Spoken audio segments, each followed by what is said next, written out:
Passengers, the boarding started.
How you doing, ma'am?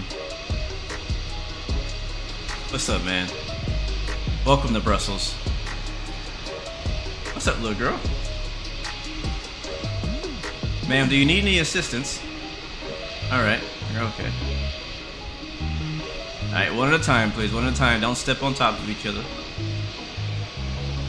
Welcome, welcome, welcome to Brussels. Welcome to Brussels.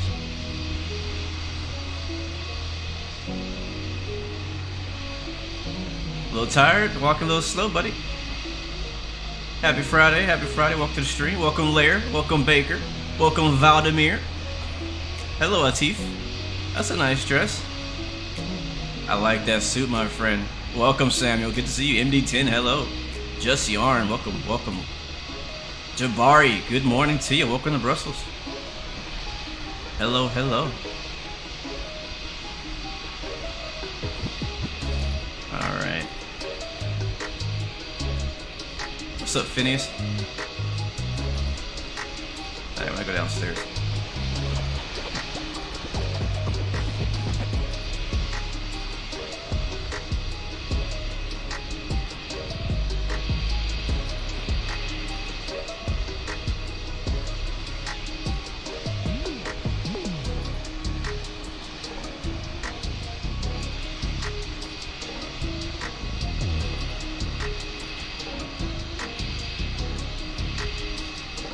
What up, my dude? How you doing? How you feeling? You got it? Alright, cool.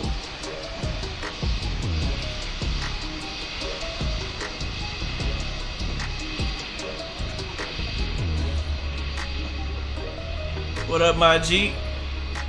Yeah. Light work, baby. Light work. Light work. Good morning. Do you want to deboard crew?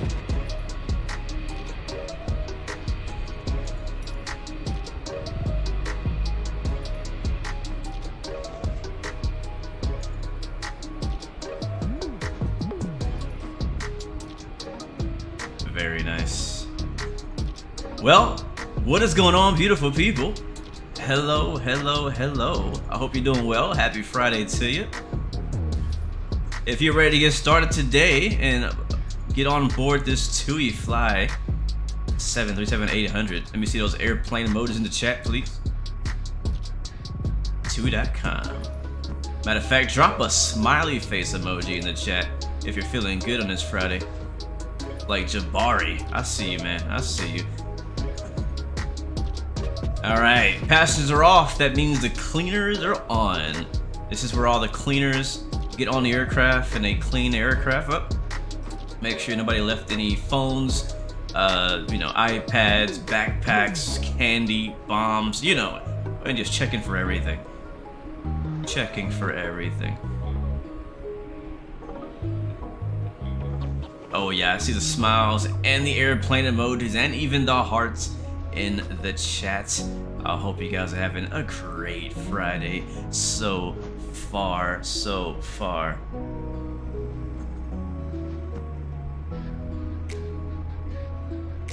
Give me just a second, and there it is. What is going on? Beautiful, beautiful, beautiful people. Welcome back. It's your boy Blue. Hope you're having a great day so far. Welcome to Microsoft Flight Simulator. Once again, we are in the PMDG 737-800, rocking the TUI Fly Belgium 737-800. Discover your smile.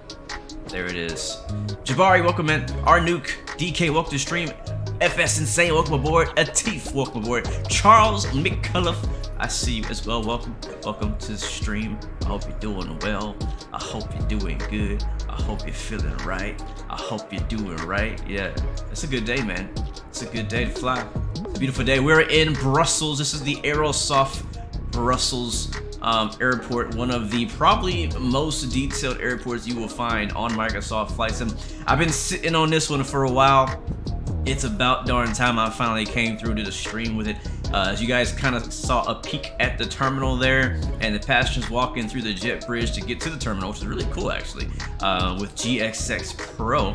Very nice addition. One thing I don't like about GSX though is the fact that after it's done deboarding or boarding, it automatically takes the jet bridge away. I wish they would just leave it connected, because it just kind of feels a bit awkward in between, you know what I mean? But yeah, very nice airport, pretty good. It's been out for a few months now, but it's my first time giving it a try, giving it a check out. I think ATC is here, so we'll talk to them very soon. Before we do that, I want to show you guys something real cool. One of our sponsors for today's stream is Flight Control Replay. I'm gonna bring the music down just a little bit. They came out with a brand new version. I've been using this on my channel for a couple of years actually. One of the first replay systems available for Microsoft Flight Sim. Yes, Microsoft does now have its own in-game replay mode using the developer mode. It's kind of flimsy and sketchy, so I don't personally recommend or prefer to use it.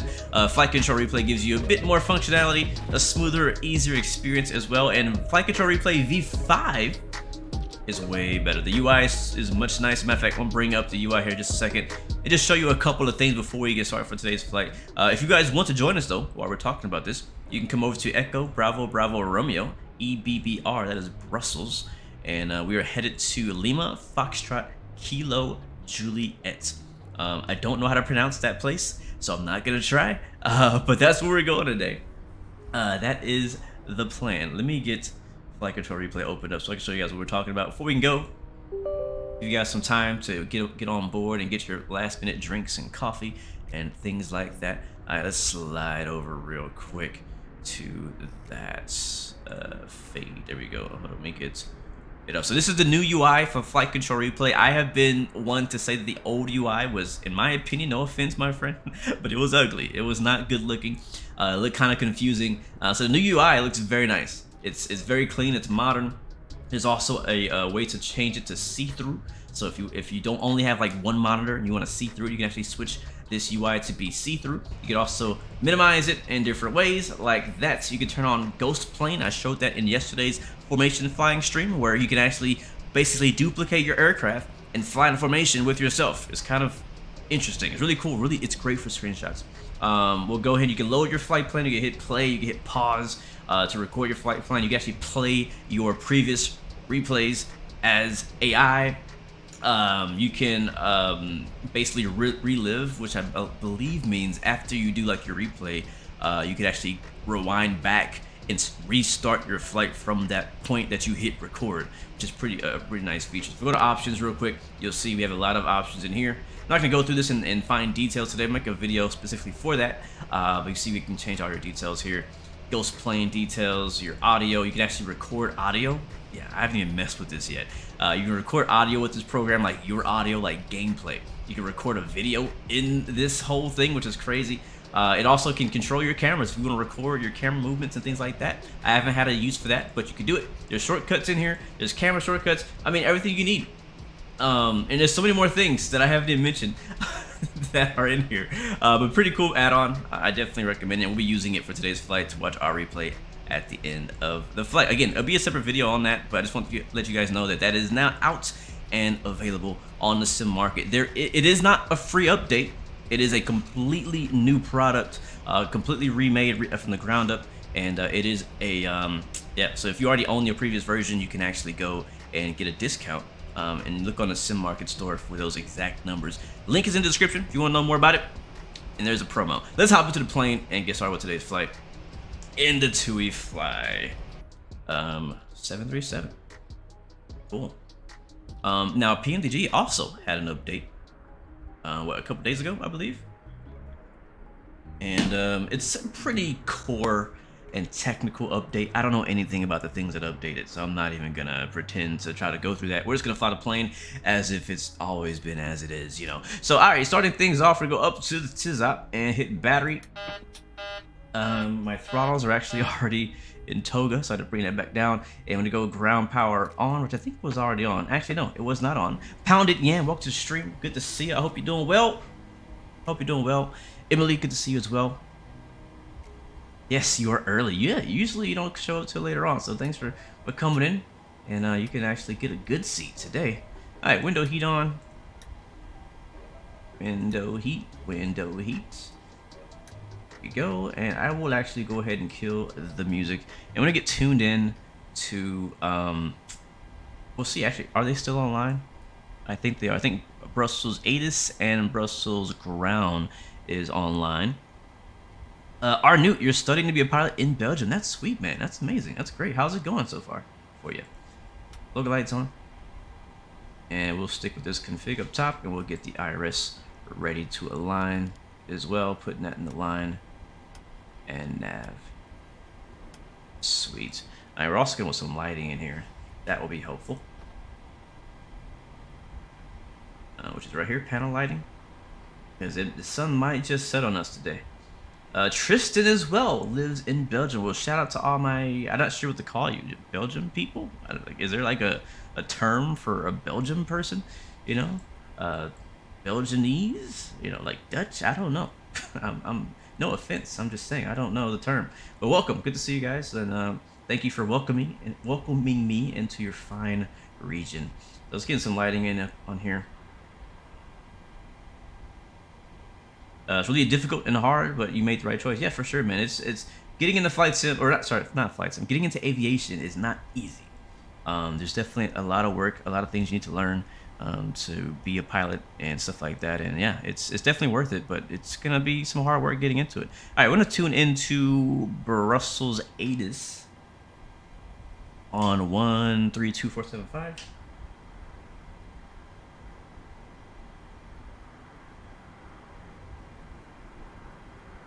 Left for arrivals clear and dry, runway 25 right for departures, transition level 55, wind 310 degrees 7 knots, visibility 10 kilometers, or more weather, vicinity showers, clouds.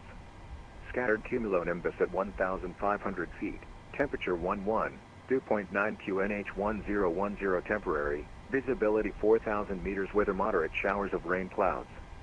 Broken cumulonimbus at 1,200 feet, confirm information, Papa. On first contact. Alright, we have Papa, but I'm going to listen to it again because we only caught half. Brussels National Information, Papa. 1,450, expect vectoring for ILS, approach runway 25 left for arrivals clear and dry, runway 25 right for departures, transition level 55, wind 310 degrees 7 knots, visibility 10 kilometers, or more weather, vicinity showers, clouds. Scattered cumulonimbus at 1,500 feet, temperature 11, dew point 9 QNH 1010 temporary, visibility 4,000 meters, weather moderate, showers of rain, clouds. Broken cumulonimbus at 1,200 feet, confirm information, Papa. Alright, ladies and gentlemen, we have information, Papa. All right, so there's some scattered showers in the area, which is pretty sweet. Yeah, we'll see what happens. I got my flight plan already filed via Vatsim. Our call sign today is a very interesting one. I actually just learned this one last night when planning this flight because I didn't know what call sign TUI Fly uses. Like Speedbird and all these really weird call signs that airlines use besides their regular name. Well, TUI Fly Belgium apparently has a call sign which is called Beauty. Yes, beautiful. Beauty. So we're gonna be Beauty 116 today.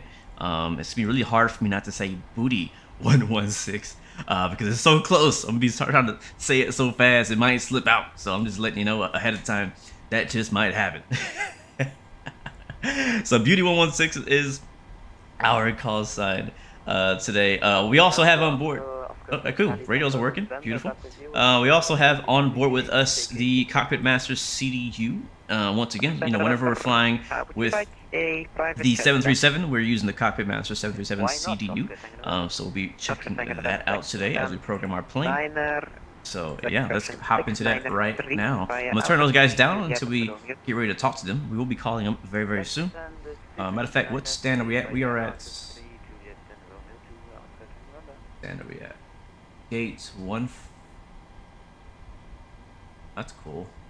I wonder if that works, the visual docking guidance. 200 Murphy, what's up, my friend? Good to see you, man. I'm looking forward to getting my hands on that Osprey, bro. That looks pretty legit. Alright, we're at 151, it looks like. But yeah, if you guys don't know 200 Murphy, check him out on Twitch. Check him out on YouTube. He's doing his thing out there, man. Mad respect out to him. Thanks for stopping by, bro. Alright, cool. Let's get in this thing. So, diving into the FMC, you guys got it nice and big on your screen. I got it nice and real on my side. You can see my hand here. So, we're going to click on FMC and get our IRS aligned. So, I'm going to go into position initialization. And then we are at Echo Bravo Bravo Romeo. And I'll put that here in the reference airport. And we'll go to our next page. And we'll copy our GPS left position.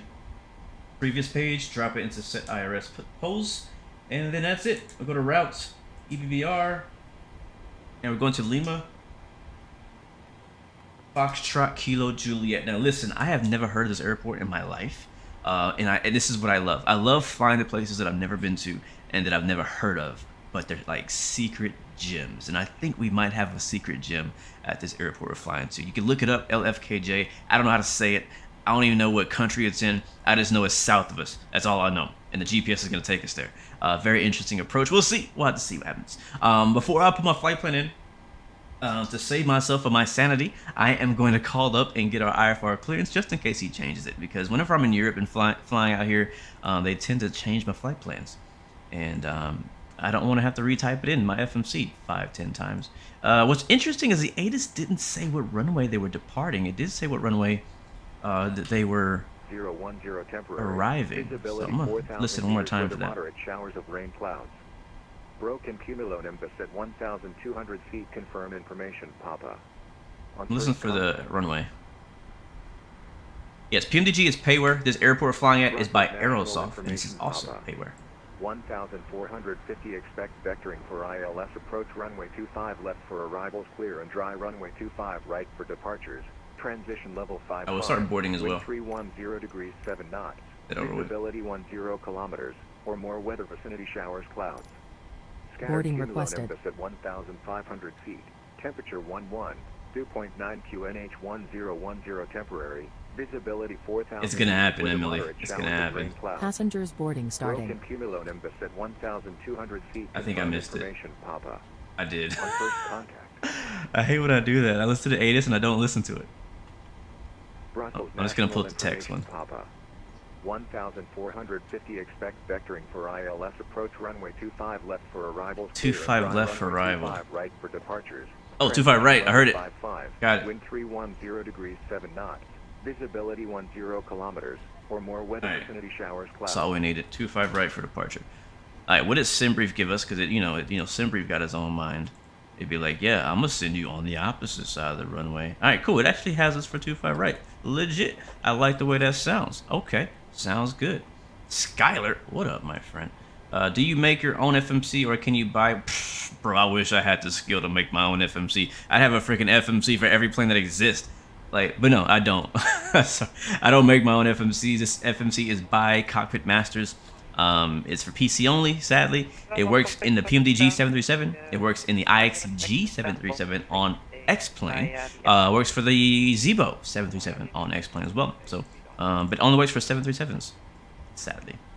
But I would love to see an Airbus version of this, or something like that. All right, cool. So we have information pop-up. Let's call up Brussels. We are at stand 151.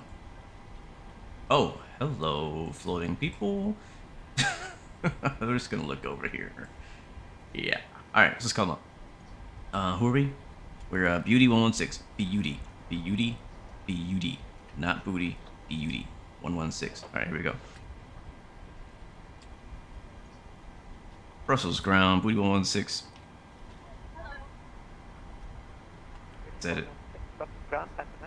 Let me turn him up. Can't hear old dude. Yeah, Beauty 116 looking for IFR to Lima Foxtrot Kilo Juliet. We have information pop up. We're at stand 151. Beauty 116 Brussels ground. Goedemiddag, ik zit hier destination Sierra 5 Charlie, departure 25 right, initial time 760 to mark 1000. Alright, clear to Lima Foxtrot Kilo Juliet. Expect runway 25 right. Up to 6,000. Squawk 1,000. Beauty 116. Beauty 116 departure to Sierra 5 Charlie. Oh. Sorry, repeat the departure one more time for us. Beauty 116 Sierra 5 Charlie. Charlie in the India Vector 5 Charlie. Alright, the Charlie Echo, sorry, India Victor 5 Charlie departure. We'll go ahead and plug that in for Beauty 116. Beauty 116, feedback correct, started with the first and report ready for pushback. Alright, we'll call for pushback. Alright, cool. So, you know, as I kind of predicted, he did slightly change our flight plan, just a departure. So we're going to take a look at what we had. And we already kind of had that. I had the Civ 2 Delta departure. He just changed it to the Victor 5 Charlie departure. So I'm going to bring those charts up for me on my other screen. But we can go ahead and start plugging in our flight plan now. He didn't change anything else, which is nice. BKJ Blueface, today's flight is 1 hour and 36 minutes.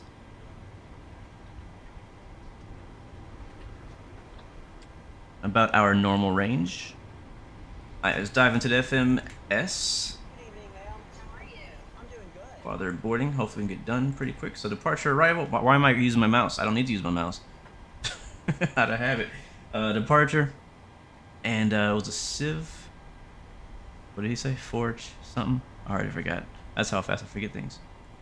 Civ 5 Charlie.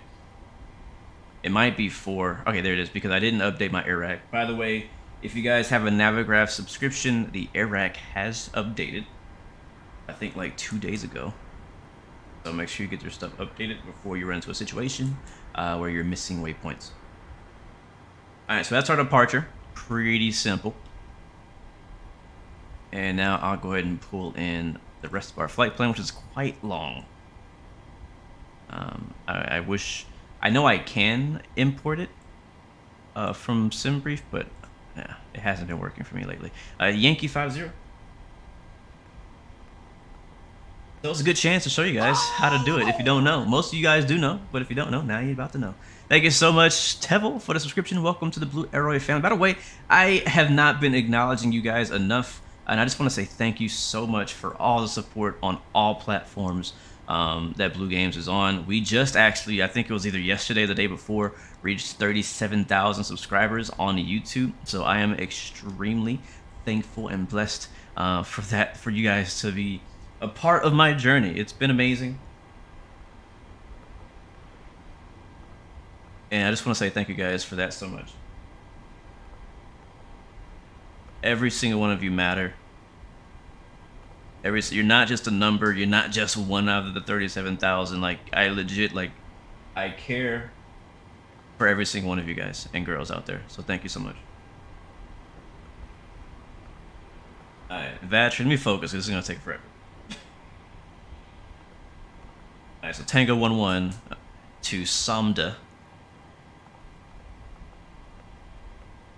And I'll tell you, when you have like a physical device, maybe the Cockpit Masters may not be the one for you. Who knows? Obviously this is the one I use. I do recommend it because I use it and I like it. But it may be out of your price range. And so, I'm sure there's other options out there. But just in general, it's kind of in the same way that flying with a joystick is a game changer.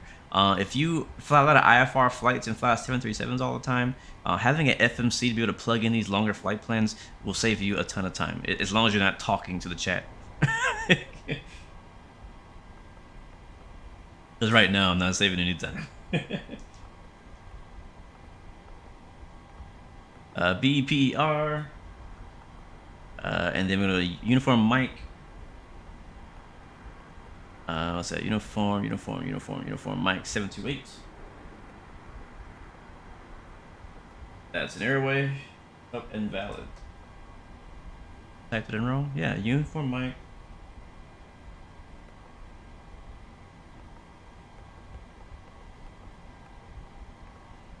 Oh, because I didn't put the other A6 to Roman.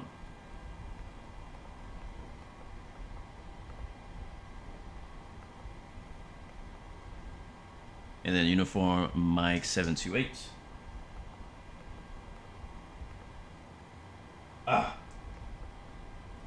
I know that's a... So this might be one of those situations where, because my AirAct data is out of date, I might be missing that airway. You might join, just got platinum on camos on Call of Duty, and you're wore out. I bet you are. You've probably been freaking grinding that out, man. Thank you, Adam. Thank you so much. All right, baggage is loading. Passengers are pretty much done. I can't get this. We might just have to go direct. If I can't get it. Uniform mic. Yeah, did I miss anything else? The Alpha 6 to Romam, and then... Oh, I skipped one. That's why. So it's uniform Tango 43. There we go. Sometimes, though, if you're missing a waypoint for says invalid, it may be because... Maybe because your AirAct data is out of date. Alright, now uniform mic 728. There we go. And Retno. Romeo, Echo, Tango, November, Oscar. And Alpha 3. If all these waypoints and airways, welcome to Europe, guys. If you don't fly in Europe much, this is what you can expect. 1 million waypoints.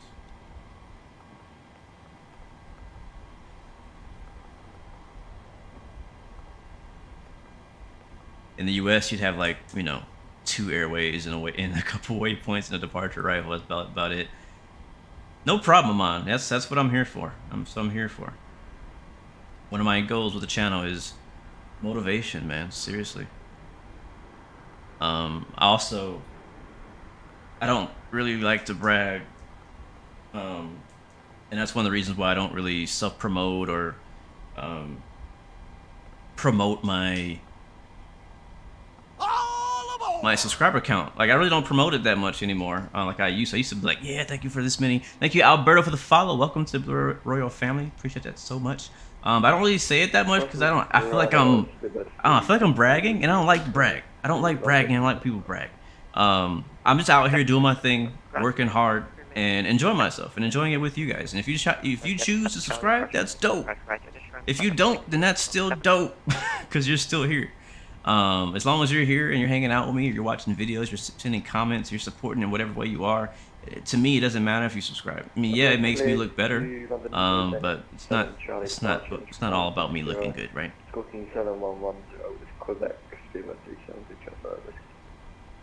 But on that note too, though, also have to say thank you to all those who are following on Instagram and on TikTok as well. I've been seeing a lot of traffic, a lot of support in those areas, and I have not had a chance to say thank you. So thank you, every single one of you. And if you're not on Instagram, not on TikTok, then that's fine.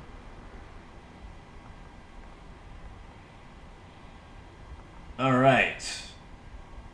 Finally, our flight plan is done.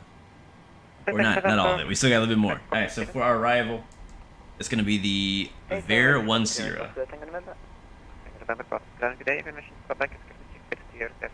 And we're expecting for our runway over there is going to be 02. There's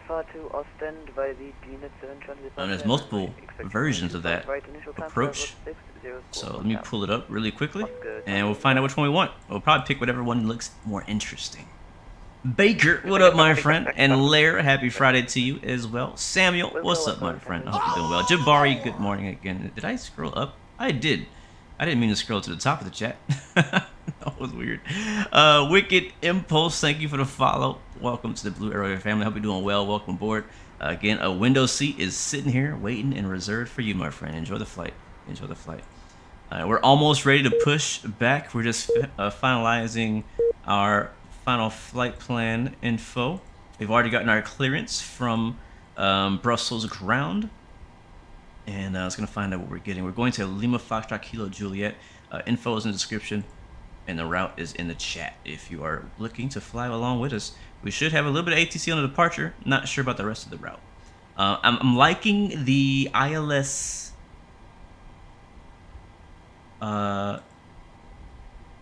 or both Yankee and Zulu are both pretty darn cool.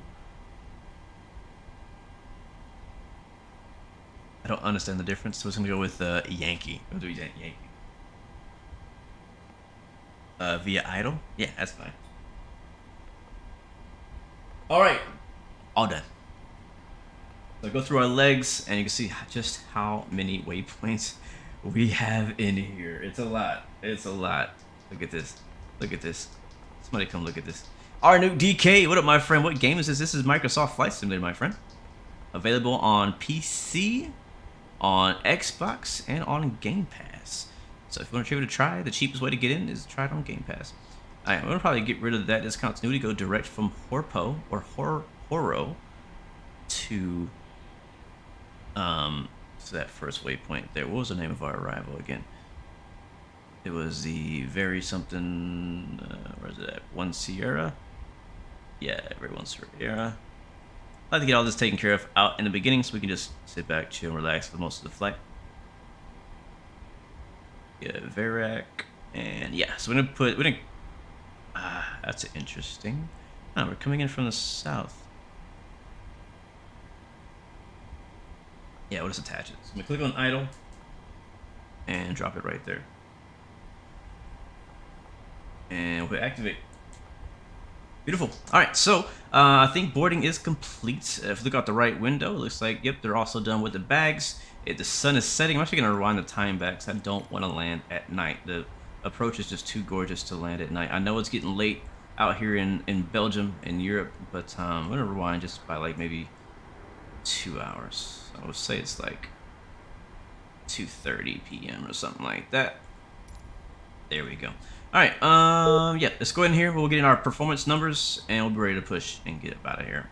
So we go to init ref. No. Route. No.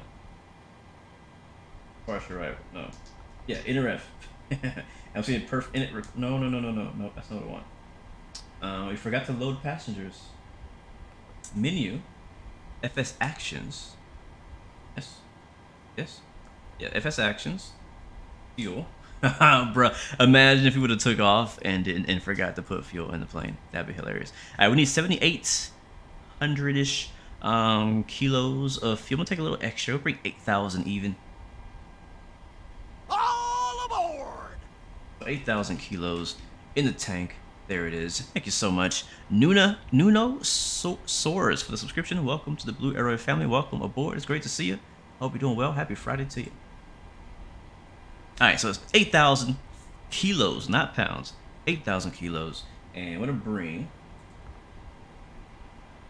about full flight 184.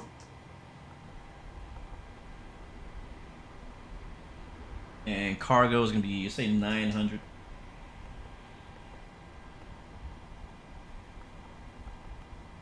$900 front and back.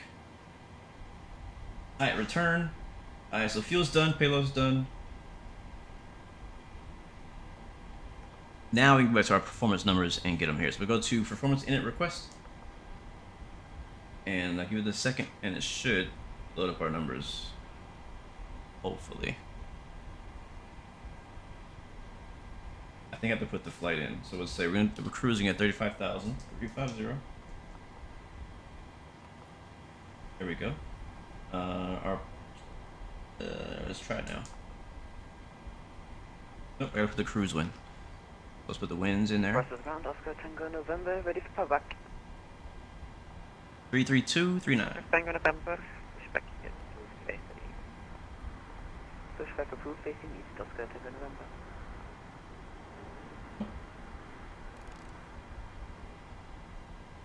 I thought it was gonna give me my cruise thing. I guess I gotta type it in manually. That's fine. I can do it myself. I always forget how that works. So we're sitting at 66 point, about 67,000 kilos. We go at 373 whiskey, ready for pushback. 73 whiskey. And our planned fuel is, as I said, 8.0. Reserves today are 1.7. And our cost index is 50. Cuba 373 whiskey, we're ready for pushback to sunset. Alright, over M1 limit, no D-rate, takeoff, flaps 5. Facing east, CG 18.1, this is at a trim at 5.78. And V1, VR, V2, 149, that's all in there. Let's go right down here real quick and we'll set our trim. So it's set 5.78.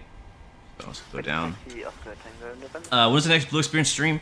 As soon as possible, man. We were gonna do it this week, but just things came up, so it's just been tricky lately. Trying to schedule between me and XP. Both of us have our hands in a lot of baskets, I would say. So it's definitely gonna be coming back. Don't worry, the show is not dead. It's we're definitely going to be making some more new episodes. I think we have 35 episodes so far. So we're making some more. So sorry for the delay and the silence on the channel over there on the Blue Experience podcast, but we will definitely be back.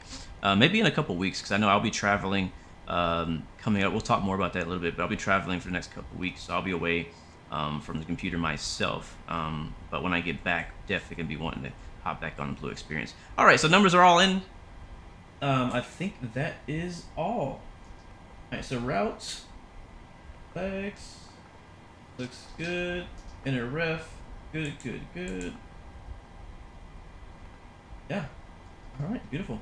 Box is done. That's what usually takes us the longest. The light is on the execute. We'll click on it. Now it's going to execute our flight plan. And now we can go ahead and finish. Just go ahead and get the APU started. Get fuel pump on. It's all good, Emily. The Blue Experience is a flight simulation and aviation podcast that me and XP72 do. We used to do it weekly, and then we started doing kind of like bi-weekly. But we usually talk about things that are going on currently in flight sim or in aviation. We have different guests on. Sometimes we have real-world pilots on there. We've had V1 simulations on. We've had Captain Canada on. We've had QA pilot on. We've had Aerosoft on there. We've had the Phoenix team or someone representing Phoenix on the podcast. We've had the Fly-by-Wire team on there. We've had Flight Factor. We've had a lot of guests on the show. And it's been really good. It's been really helpful. We've had a real-life dispatcher on there. Learned a lot about what it's like to be a flight dispatcher in the airlines. So super cool. I really enjoyed doing the podcast. It's been really, I feel like, valuable to people to listen to and watch as well. And definitely want to keep it going. And it has a lot of potential and a bright future. So, like I said, we're not going to be giving it up. All right, let's get the door shut. FS actions, doors. Close our front left. And now the APU is on. We can also disconnect the GPU card. Yep, so APU is on, APU gens are on. We'll get the APU bleed on and packs on. You hear the air now coming through.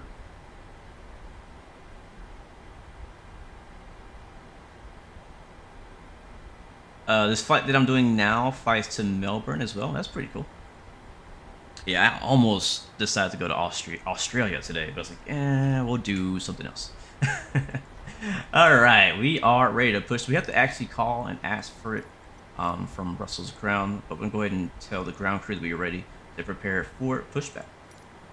And we'll get the beacon light turned on. And we'll get the rest of the fuel pumps turned on. I don't think we have anything in the center tank. No, we don't. Alright, quick flow. Looking good. Looking good. Seatbelt signs on. Photo lights, beacon lights. So it'll be in. Cool. Alright, we're told to squawk 1,000. Destination, Tropical 9 and Charlie departure, runway 25 right. Initial climb is level 60, squawk 1,000.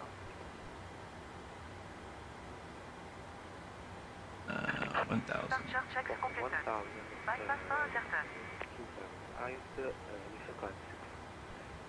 Alright, 1,000 squawked. I want to set 6,000.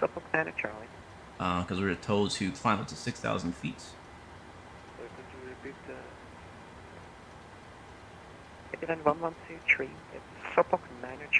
There we go.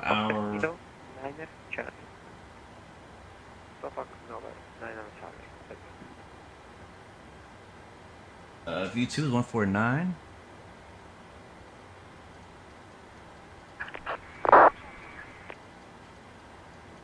Oh, sweet. Oman, you're about to fly over me as British Airways 107? Russell's ground. Might have to take a look up. Alright, flight director's on. Alright, beautiful guys, we are ready for push. Is GSX coming out? Okay, cool. Pushback line facing east. I don't know yet. Let me call and ask. Let me call and ask. He's really quiet for me. I gotta turn him up. Making my chart up because I'm not familiar with Brussels. It's actually I think my first time ever flying in Brussels. It's crazy to believe it because it's a pretty popular airport, but I've never been here before. Never been here.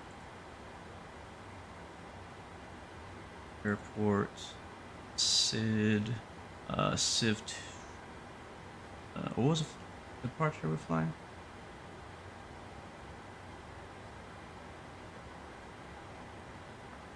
Civ 5 Charlie. There it is, found it. Alright, 25 right. So basically we need to push back tail to the west, which is to our left. So nose right, tail left is what we should be expecting. I don't see why we would go any other direction because it's a dead end. So that's what we'll tell GSX. Oh no, it went away. Continue push. I didn't give him an option. What do you mean continue pushback? Alright, we'll just see what they do. Might just push it straight back. Brussels ground, Beauty 116 is ready for push and start. Beauty 116 pushback is approach facing east. Alright, push is approved facing east, Beauty 116.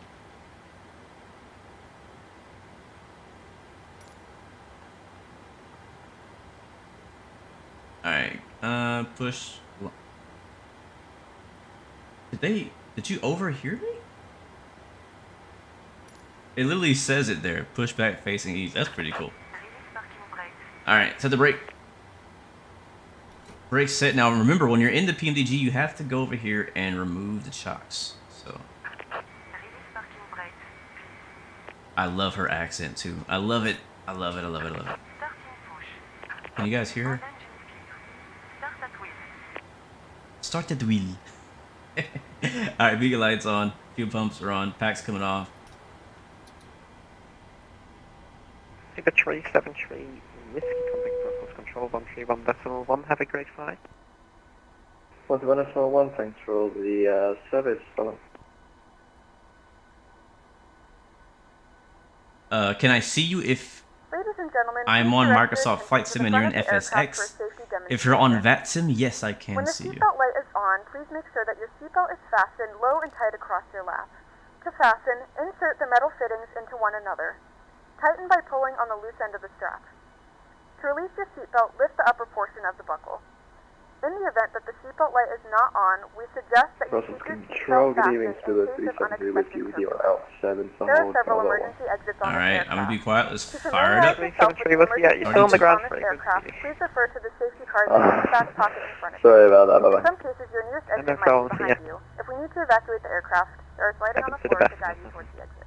In the event that the cabin loses pressure, an oxygen mask will drop right in front of you. To start the flow of oxygen, pull the mask towards you. Place it firmly over your nose and mouth and secure the elastic band behind your head. Tighten the strap Alright, if introducing fuel. necessary and breathe normally. Although the bag does not inflate, And oxygen pushback is flowing complete. through the mask. Brake set, clear disconnect, show us the pin. Y'all have a great day. Use your mask first and then assist others. Leave your mask on until a member of the crew advises you escape to remove it. In the unlikely event of a water landing, a life vest is located in a pouch under your seat or between the armrests. And this is actually a really dope airport. Like, why have I not been flying here? Flip it over your head. Wrap the straps around your waist and buckle at the front. Pull the straps tight. To inflate the vest, pull firmly on the red cord only when exiting the aircraft. If it doesn't inflate automatically, you may blow into the mouth for manual inflation. You know, FT Sim has a sound pack for the PMDG 737. I've been thinking about giving it a try. Please make sure to exit the aircraft as soon as possible and leave your belongings. Once again, all devices must be in airplane mode and your larger devices must be Yep, turned off. GSX and secured at the confirmed. same time. Please securely stow your personal items. Alright, starting one. Seat backs and tray tables are in their full upright position. We remind you that this is a non-smoking flight. Tampering with, disabling, or destroying the smoke detectors located in the lavatories is prohibited by law. All of this information and more can be found in the safety card located in the seat back in front of you. We suggest reading this and let There's us know 20. if you have any questions. Thank you for flying with us, and we hope you enjoy your flight.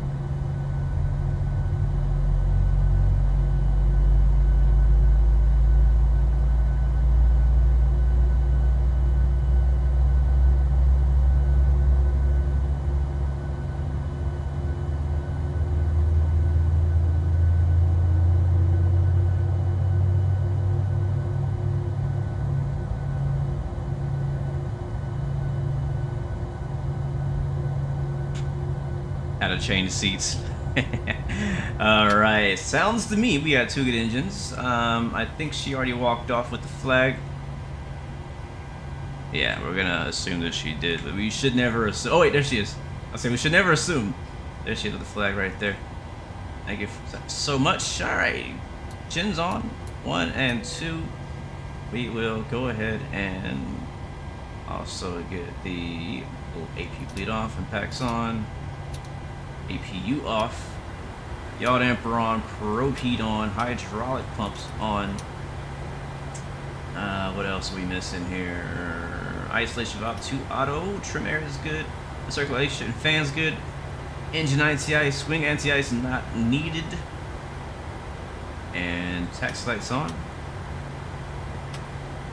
Flaps down. Oh, I almost forgot. I was close. I almost forgot. We also have on board with us today ProDesSim Honeycomb Throttle Mod. If you'll see on your screen, this is much bigger than the typical throttle that Honeycomb comes with. But one of my favorite features about it is it has the flap that actually has the spring on it. It pulls up and then you move it down like Ready to that. go.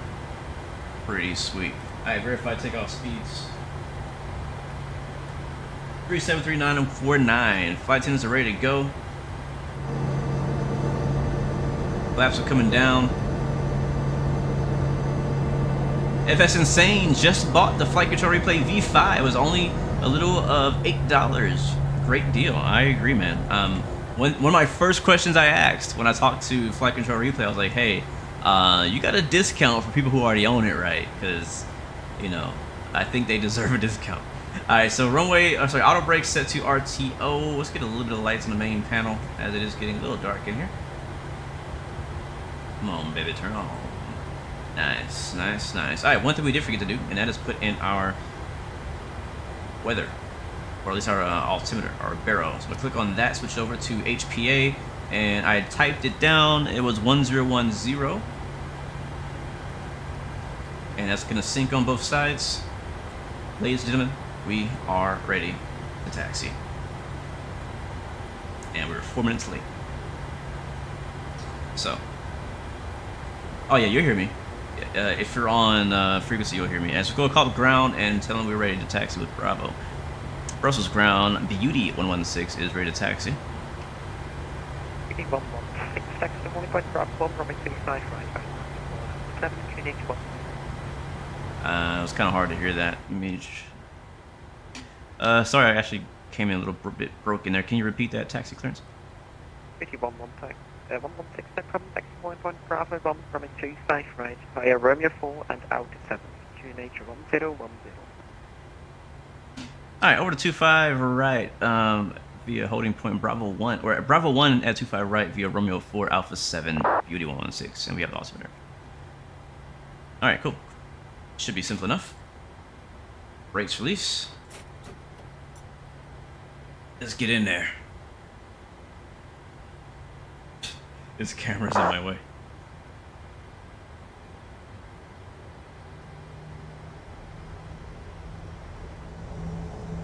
I need to turn him up.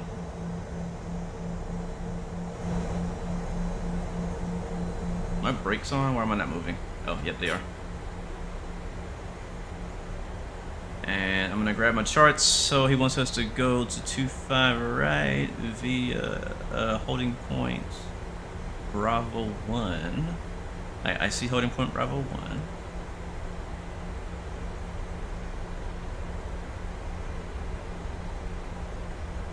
Romeo 4.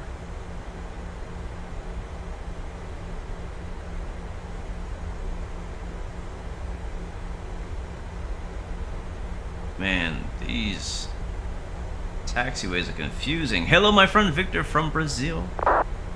Good to see you, man. Welcome aboard. Bienvenido. Yeah, clouds are pretty nice. Scattered showers in the area. So we kind of got a broken overcast layer here. It's not raining where we are right now, but I think over there off at our 1 o'clock it might be raining. So we might fly through a few showers on the way out. I am still looking for these taxiways.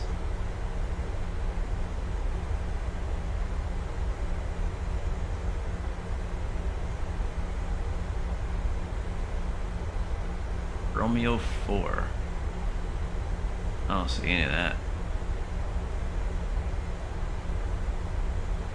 Might have to request for progressive. Brussels ground, Beauty 116. We're not seeing those on the chart. Could we get a progressive taxi to 25 right? 3116, do you have out to 7 on your chart? I do. 3116, and you continue taxi to out to 7, we'll shut up in at 6, and I'll give taxi for the rest. Copy, we'll taxi via out 7, over to Bravo 1 by Echo 6. 3117, yeah, just out to 7, so straight ahead, that's Bravo 1. Alright, copy, we'll take out 7 and then just go straight ahead over to Bravo 1. Thank you. I don't know what he said the first time, but I do have this out 7 thing. Oh wow, why is there smoke?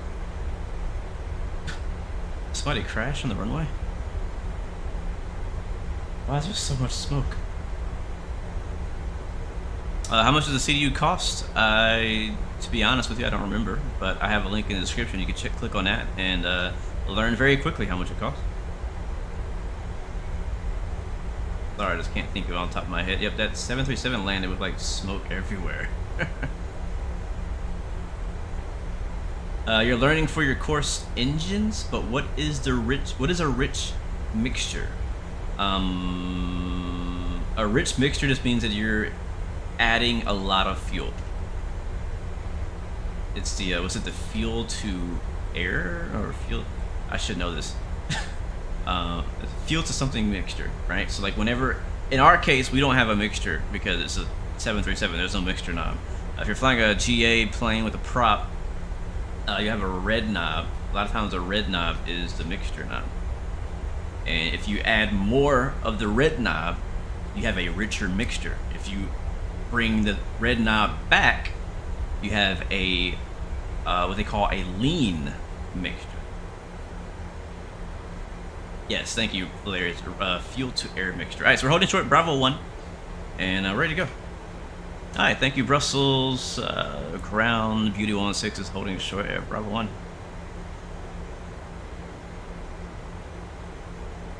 Yeah, Beauty 116 just disappeared off my radar. You can contact Brussels Control 131.1.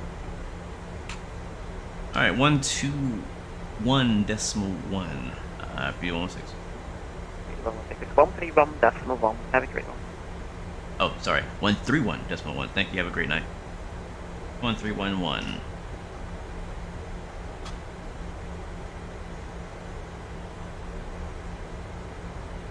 Brussels ground, Reaper 7 radio check.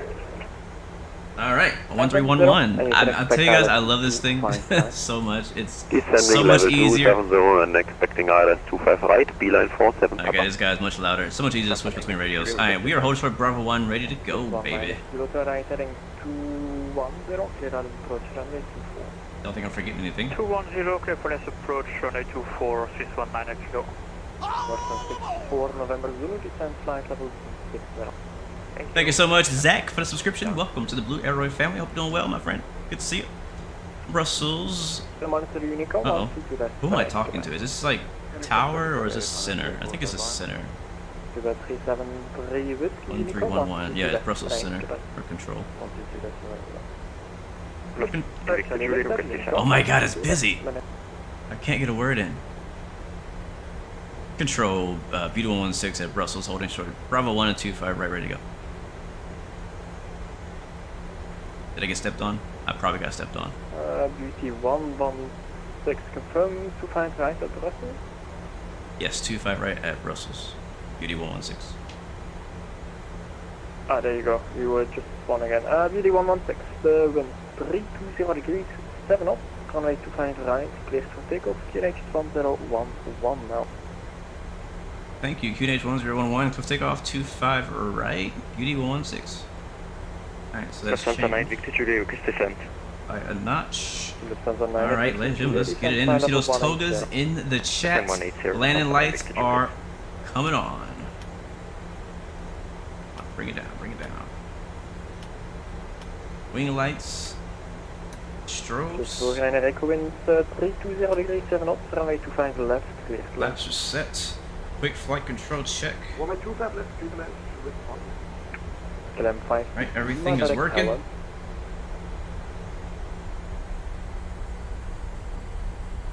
Direct KLM 56 Lima.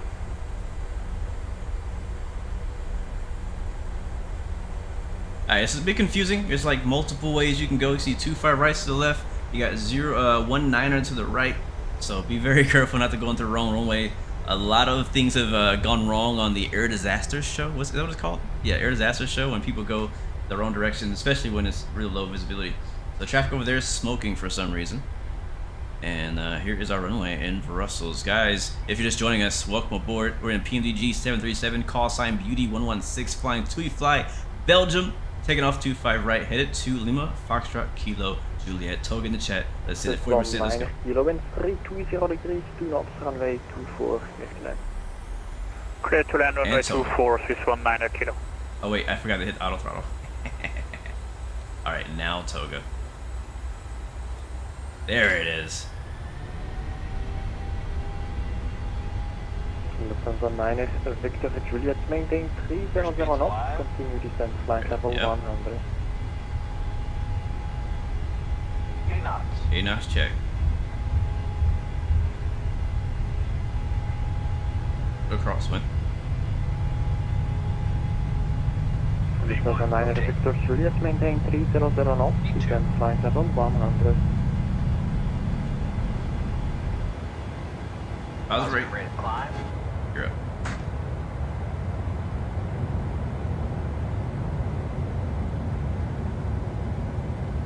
Lufthansa 9 Victor Juliet,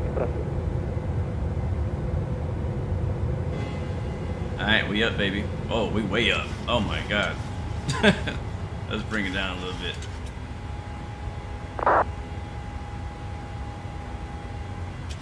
Alright, nav. 131.1, Lufthansa 9 Victor Juliet.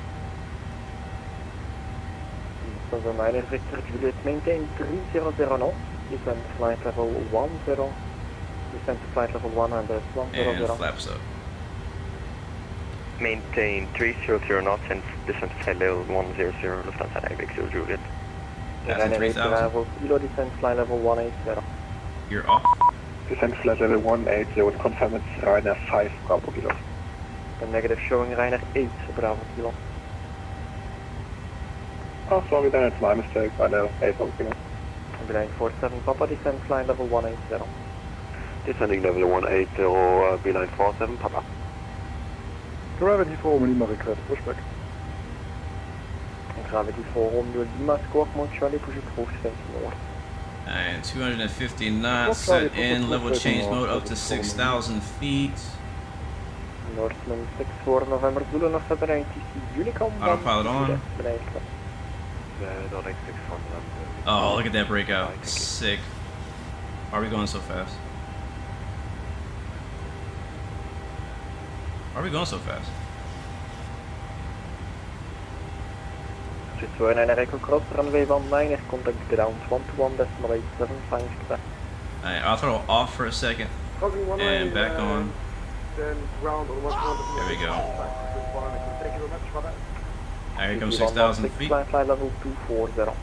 That's a 240 V116.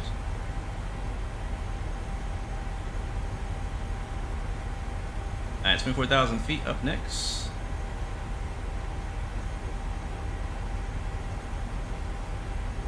And let's try auto throttle again.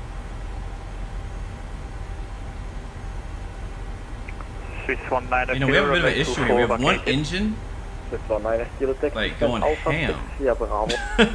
And the other engine was just chilling. Swiss 19 kilo.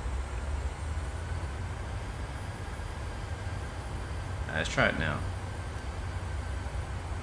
There we go. Now auto throttle is kicking in, and we'll try VNAV. Beeline 47 Papa, Nope, still not working. navigation, direct body, clear body 5 Alpha Rider. Direct body and cleared. Alright, so this first 24,000 feet. Beeline 47 Papa.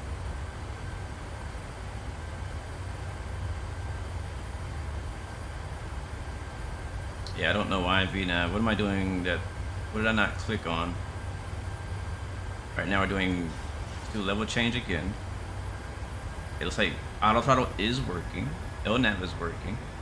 Level change is working. But VNAV is not working. We don't really need it in this case because we're just climbing to what he's asking us to climb to, but it'd be nice to have it.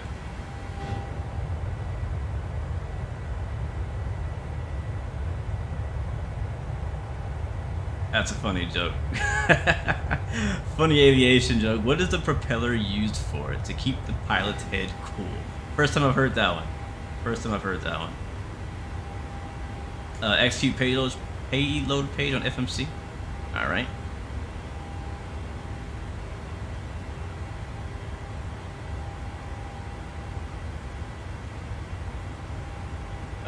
What's that? Perf? Ah, yep, that's gotta be what it was. Let's try it now.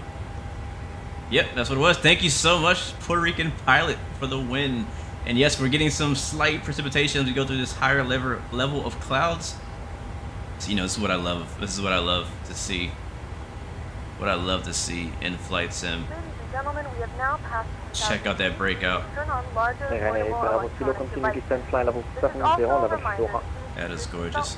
Descend flight level 70 to reach at Flora, Ryanair 8 Bravo Kilo. This aircraft is equipped with onboard Beeline Wi-Fi. 47 Papa, descend flight level 70, level Required Flora. to pay a small fee. Descending level 70 to be level at Flora, Beeline 47 Papa.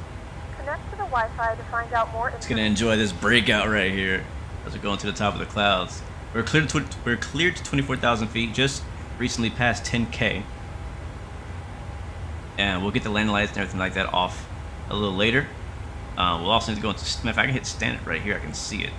So I'll hit standard since we're above 5,500, which is our transition altitude here in Brussels today.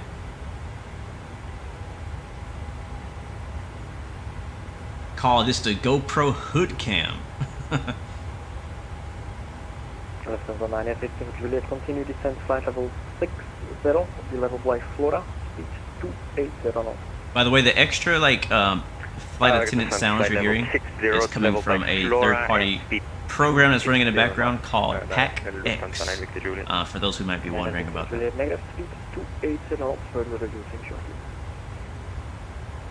And there's a breakout. Speed 280 knots and reducing. It's kind of abrupt, but hey, it is what it is. Alright, we're heading southbound from Brussels. Again, my first time out here. Flying TUI. If you're having a good day so far, drop a smiley emoji in the chat. Or if you're just enjoying the stream. Oh, big turbulence right there. That was nasty. Drop a smiley emoji in the chat. I do want to take a quick second to promote my friends over at World Flight. If you haven't heard of it, you're about to find out now. Oh snap, I didn't even do that. World Flight is basically a group of people who are flying around the world in a 737 like co-op. So they're taking turns flying legs. I don't know how many people it is exactly. I think it's at least 10 people are coming together to do a flight around the whole world. But the cool part is not that. The cool part is that they are in a full-size 1-to-1 scale 737 cockpit. Yeah, it's really cool.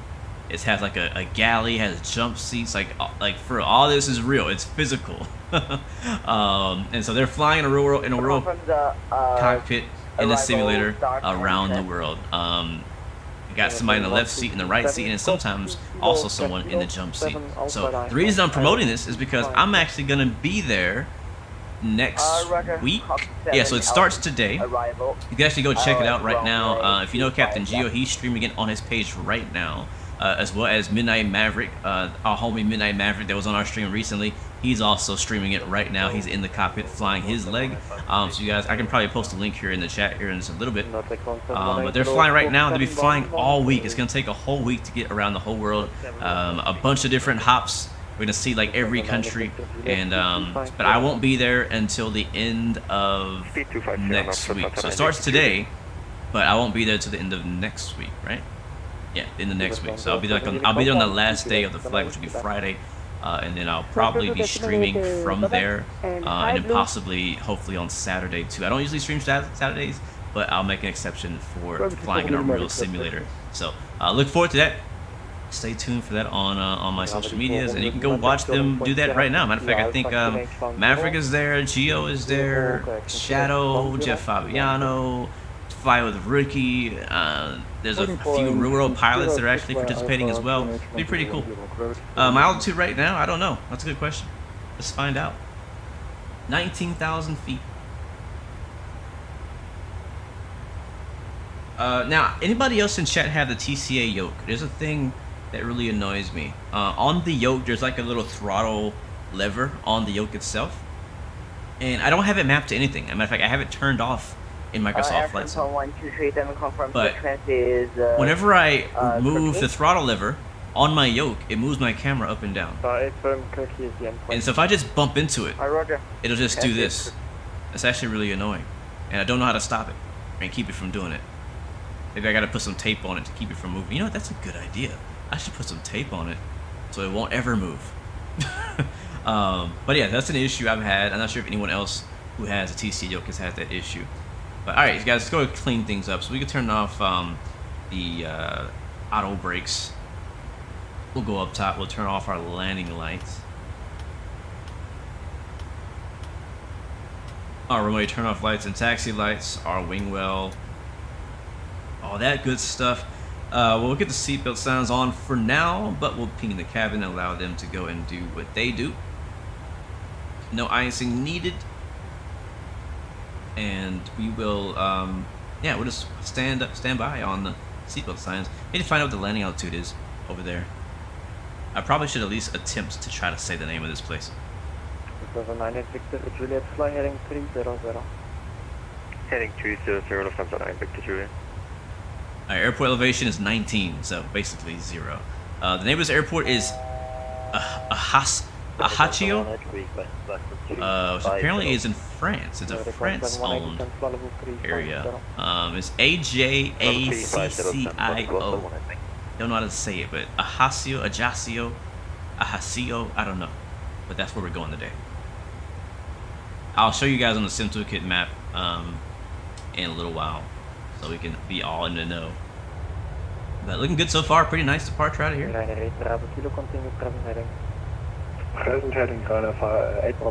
Do I know Formula One? Do you know who I am? Arnoot.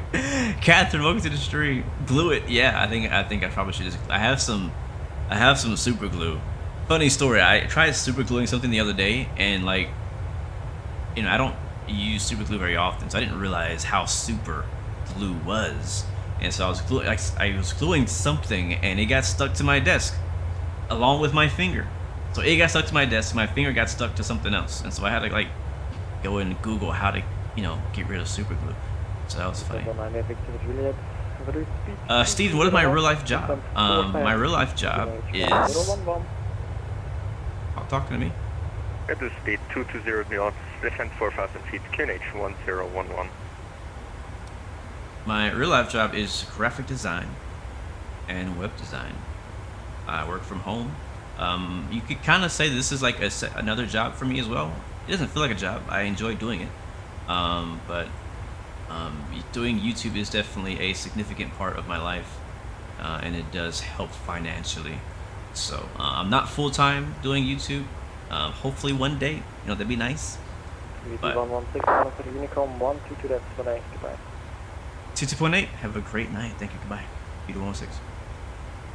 Alright, so ATC has now run out. I'm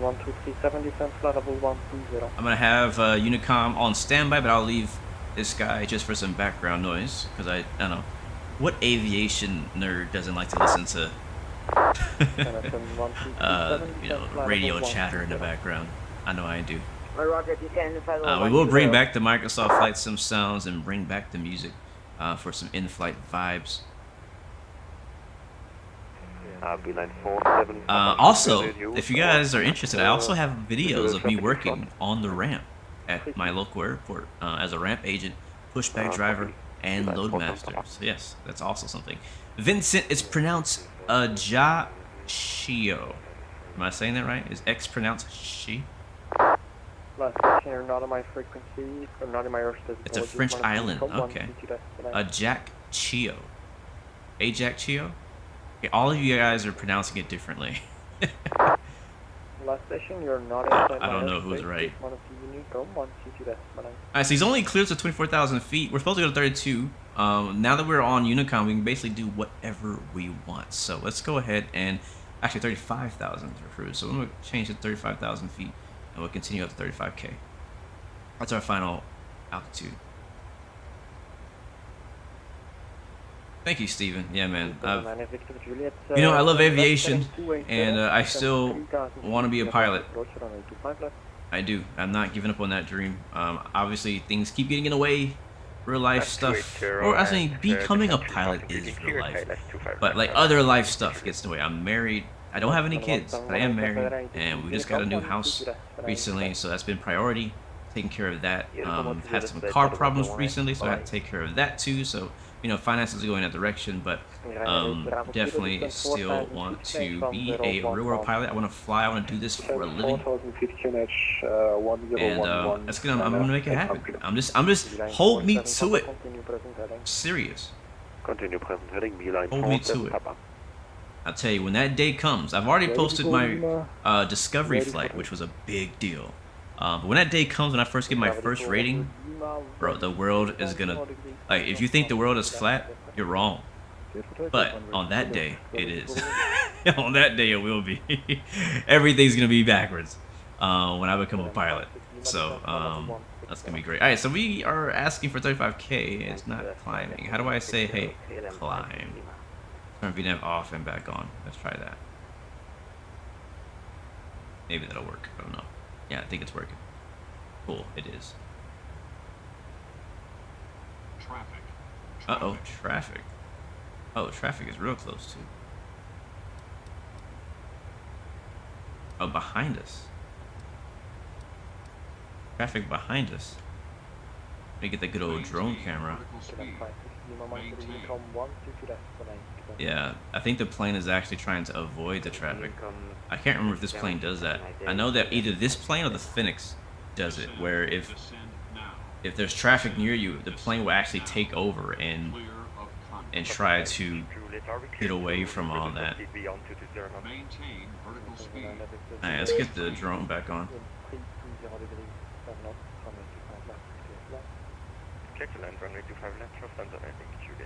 Who is my favorite driver? Yours is Vettel and Hamilton. Your favorite team is Ferrari.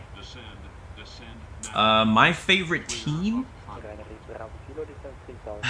It used to be Red Bull, like until Ricardo left, and I realized that what I liked about Red Bull is just Ricardo.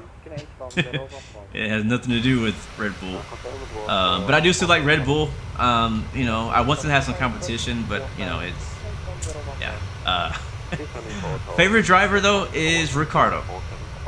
Favorite team is, I think it's McLaren. Yeah, I think McLaren is my favorite team right now. For Formula 1. Oh, big stutter, massive stutter. And we're back. I do like Lewis Hamilton a lot. He's like my top 3, maybe probably my second. I think first Ricardo, Hamilton's my second favorite, and then third would be Lando Norris. I like Charles. I like a lot of the drivers. There's not a lot of drivers I don't like. Thank you for that subscription. Welcome to the Blue Arrow Roy family. I hope you're doing well.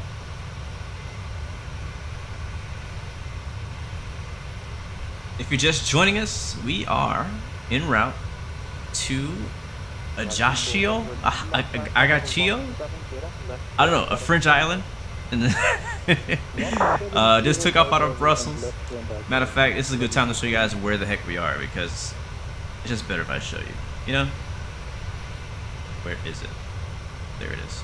Alright, this is Sim Toolkit Pro. And I'm gonna move this out the way, and you can see, wow, lots of ATC in the UK and northern France.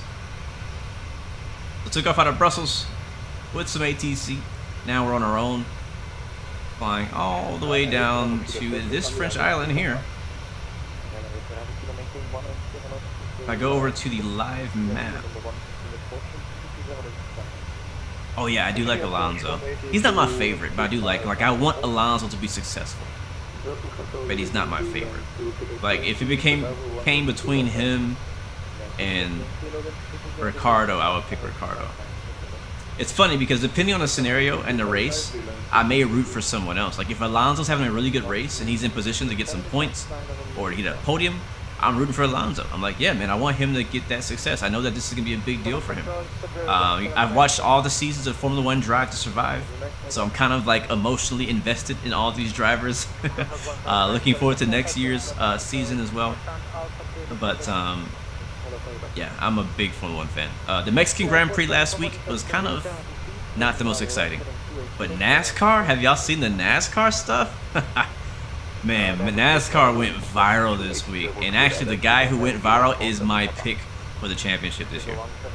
Anyway, hold on, before we get into all that, flying from Brussels, French island, this is our flight plan. If you don't know what this is, it's SimToolkit Pro. All the green planes are real players. These are real people flying on Vatsim. They're either playing on Microsoft Flight Sim, or they're playing on P3D or FSX or X-Plane. The great thing about Vatsim is that it's multi-platform in the way that you can be on multiple sims and people can see each other. Now, sadly, this is not available on Xbox yet, so I can't see Xbox people. But anybody else who's flying on the network, I can see them.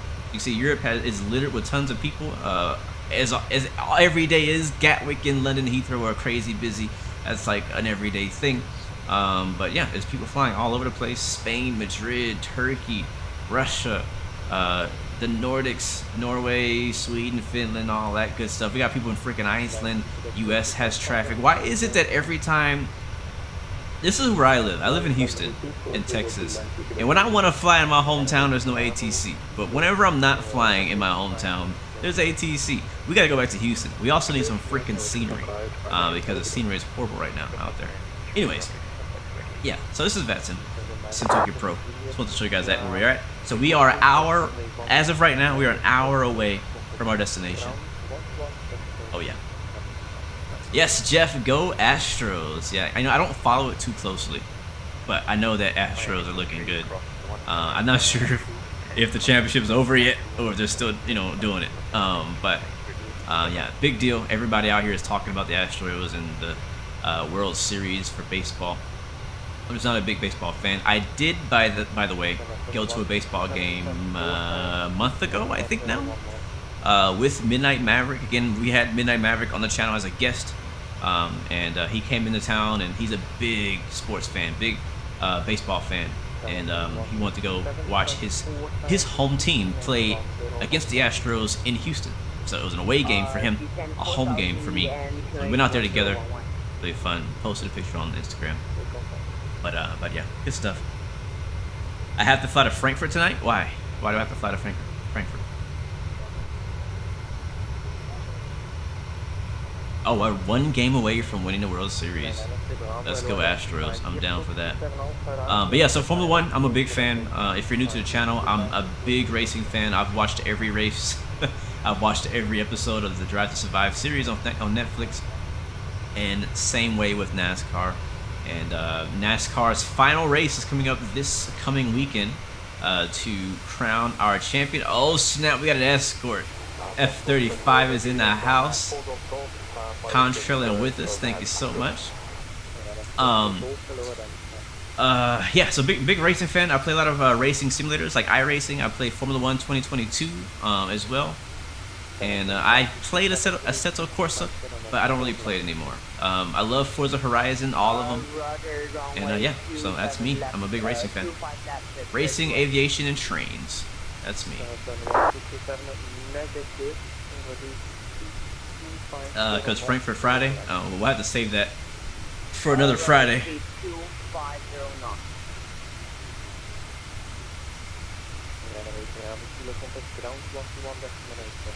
Oh, sweet. Speaking of F-35s and escorts, yesterday was such a fun live stream. We had the 75th Fighter Wing Grim Reapers. They are for lack of better words, they're like a virtual airline, except military. And they're freaking great at what they do. So they escorted us yesterday in a C-17 from to Tucson, Arizona to Las Vegas. If you haven't checked out that live stream, definitely check it out. Those guys are good. We had one of their members on the stream with us, talking in chat, explaining what they do.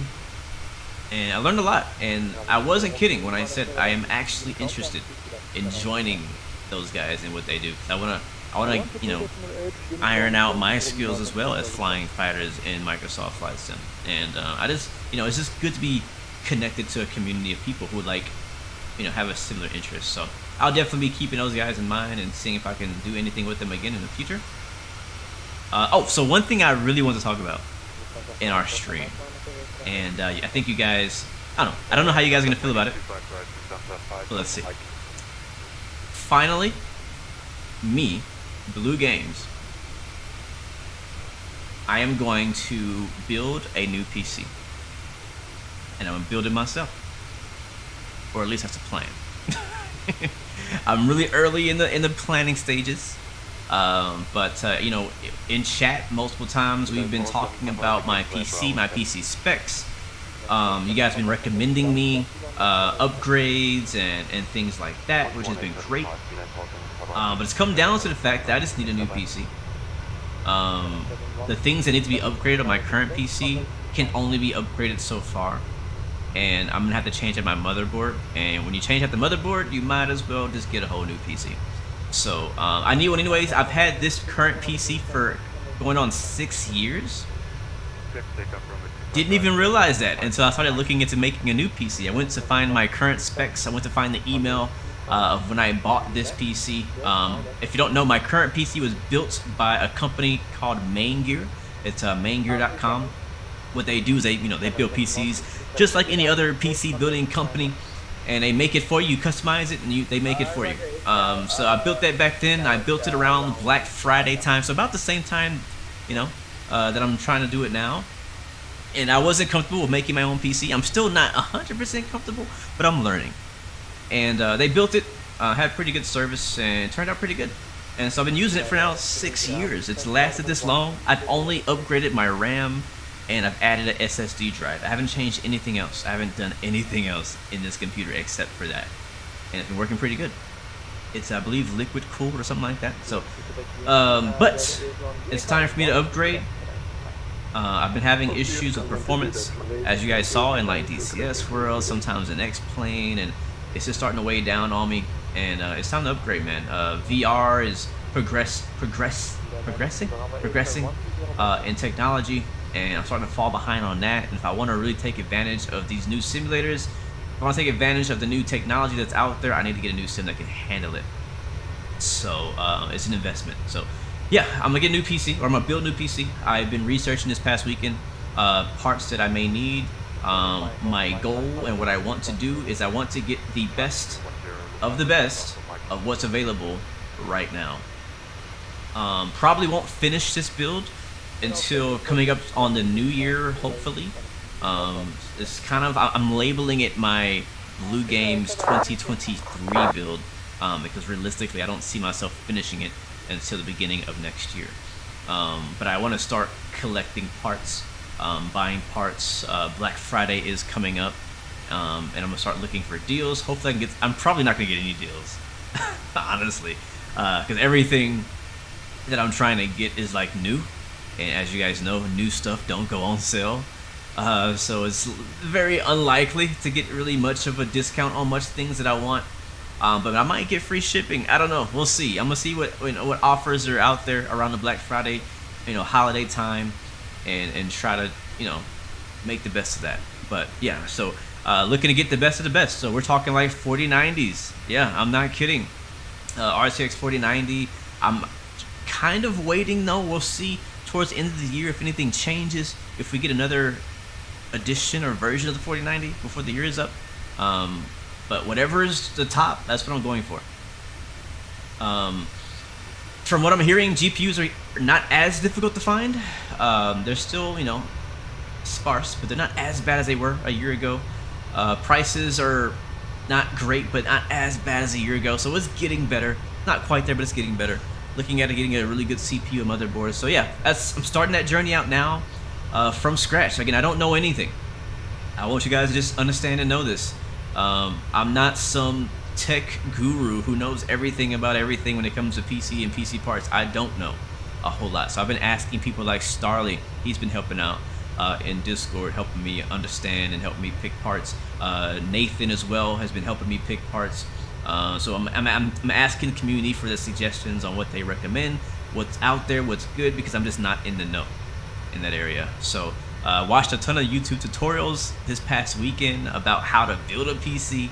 So I have a understanding now kind of what components are needed to make and complete a PC. And also the secret sauce for me has been, I have been playing what's it called? PC Building Simulator. I'm kind of embarrassed to say that, but I am. I've been playing PC Building Simulator to get a better understanding of how to put together a PC. I'm not even kidding. Oh man. But yeah, so I'm doing everything I can. Like I said, I haven't bought anything yet. Let's check what. Okay, we're good. We're at 35,000 feet. Plane is just banking to avoid that plane. Cool. But yeah, so I'm just doing everything I can to get a better understanding of how it's done, because once I get the parts here, I don't want to break them. I don't want my PC to have problems and have to troubleshoot it, have to send it to some mechanic, or not a mechanic, technical person to spend money on that. So, but yeah, my current PC lasted me 6 years and it still works fine. We're playing Microsoft Flight Sim and streaming on it right now with a 1080 Ti and whatever else I have down there, and it's working pretty good. But it's time to upgrade. It's time to upgrade. So if you have any suggestions, any recommendations, I'm definitely open. Let me know. I'm learning as I go. And honestly, I would like to suggest as well, if you're out there and maybe you don't have a PC at all, or your PC has been lacking, this is the best time of year to start building a PC. Yeah, best time of year. We got the holidays coming up. Things are gonna go on sale. Stocks are gonna be going up because they're getting ready for the holidays. So it's probably gonna be hard to find parts right after, like right after Christmas time, because everybody's gonna buy them up. So it's probably like in the window for me to pick them up right before. That's what I'm guessing. So it's not gonna be cheap. It's not gonna be cheap, but it's an investment. A friend of mine made a good point, and this is not gonna apply to most people, but in my case it does. As you guys know, I do work from home. My job is my computer. Like, my job outside of live streaming is on my computer. So this PC that I bought a while back has, you know, 10 times paid itself off because I work on it every day. Like, my regular paycheck comes from working on this PC, but then also, you know, using it for my YouTube channel has also paid off with opportunities and sponsorships and things like that that I wouldn't have gotten if I didn't have a PC. And so it's been an investment for sure.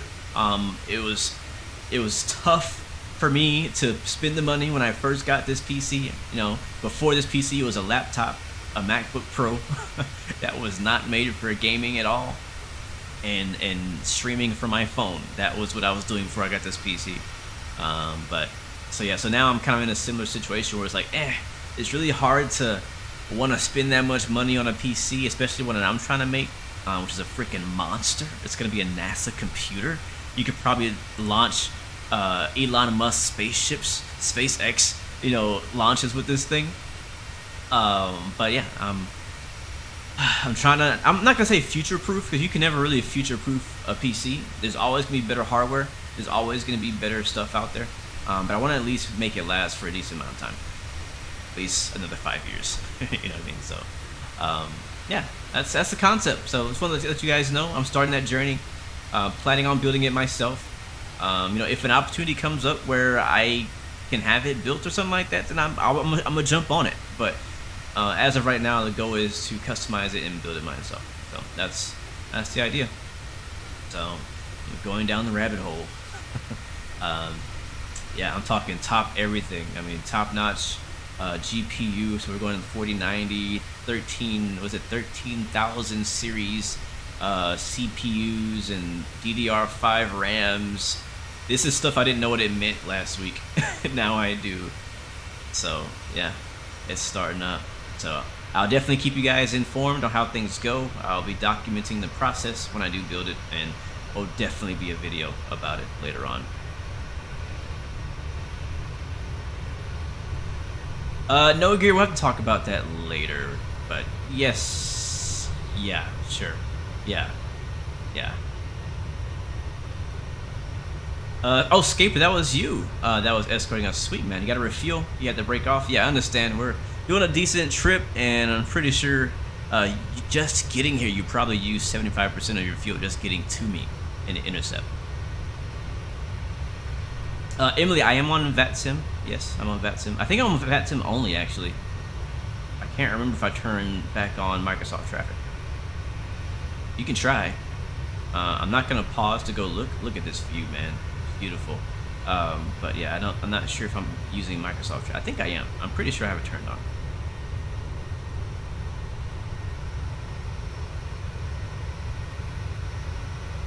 Look at these clouds, man. Currently flying over France. We're actually coming up on Switzerland. We're not gonna get to see all the beauty that is Switzerland because of all the clouds surrounding that country in Geneva. But as we get more towards the south of France, it'll start to clear up cloud-wise. It should. But man, good old Microsoft. So what do you guys think about, are you pretty excited about Sim Update 11 and the new things coming to the 40th anniversary edition, which by the way is a free update? Can you believe that? I'm surprised. I'm so surprised that's a free update. There's like a bunch of planes coming out. We got the I&I builds A300 coming. We have gliders and glider technology coming. We have helicopters and helicopter technology coming. So many things, and I don't even know them all. I don't even know what all is coming in Sim Update 11, but I'm definitely excited about it. You'll definitely see me doing some glider stuff. Definitely gonna be exploring the helicopters. You know, I've been getting really hyped about helicopters. Oh yeah, I forgot there's a DC-3 coming too. I'm looking forward to that. I like the DC-3. That's gonna be a great plane. So yeah, I'm excited about it. I really haven't looked into what all the features and updates are. I just kind of know a few of the main things. Baker, have I flown the fly-by-wire A320 recently? No, I haven't. I found out that it was crashing my sim for a while. I don't know why it was, but it was definitely crashing my sim. So I took it off, and I haven't re-downloaded it since then. So I'll definitely re-download it before I fly it again. But no, I don't. I haven't flown it in probably, I don't know, at least a couple months. At least. Another thing I'm looking forward to, and this is not really Sim Update 11 related, but FS Realistic, which is supposed to be coming out with an update that brings like a POV mode. Like, you know, a lot of times we will use a drone camera and kind of pretend to like walk around an airport, kind of like we did at the beginning of our stream today. Well, FS Realistic is somehow, I'm not sure how they're accomplishing this, but somehow they're making a feature that will like do that much easier. I don't know how it works. I thought it'd be out by now, but it's not.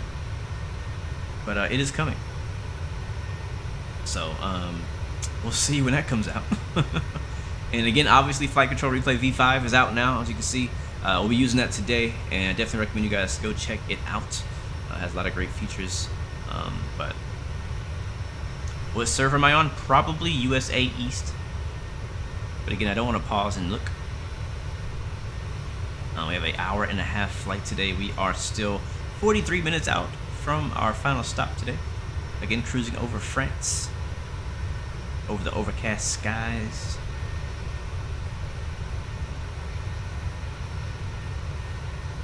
Engine 1 keeps turning off during taxi. You don't know why. Oh wow, so there's a bug in the fly-by-wire. Wow, that's interesting, 'cause I almost flew it today. I legit almost flew it today. I was like, huh, should I fly the fly-by-wire? It's been a while. Get some screenshots while we're out here. I want to do a new thumbnail.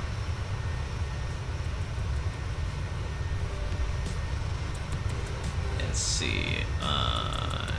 I'll post it on Discord.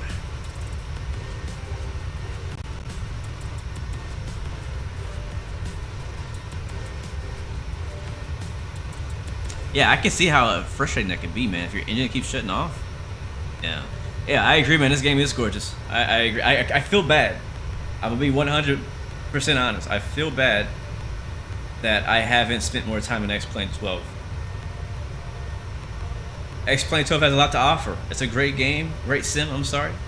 But I find it hard to separate myself from Microsoft Flight Sim. I do. I was gonna do a X-Plane stream today, but I just wasn't inspired. I was like, man, I want to do Microsoft today. It's actually just much easier to kind of get up and going too, like get started.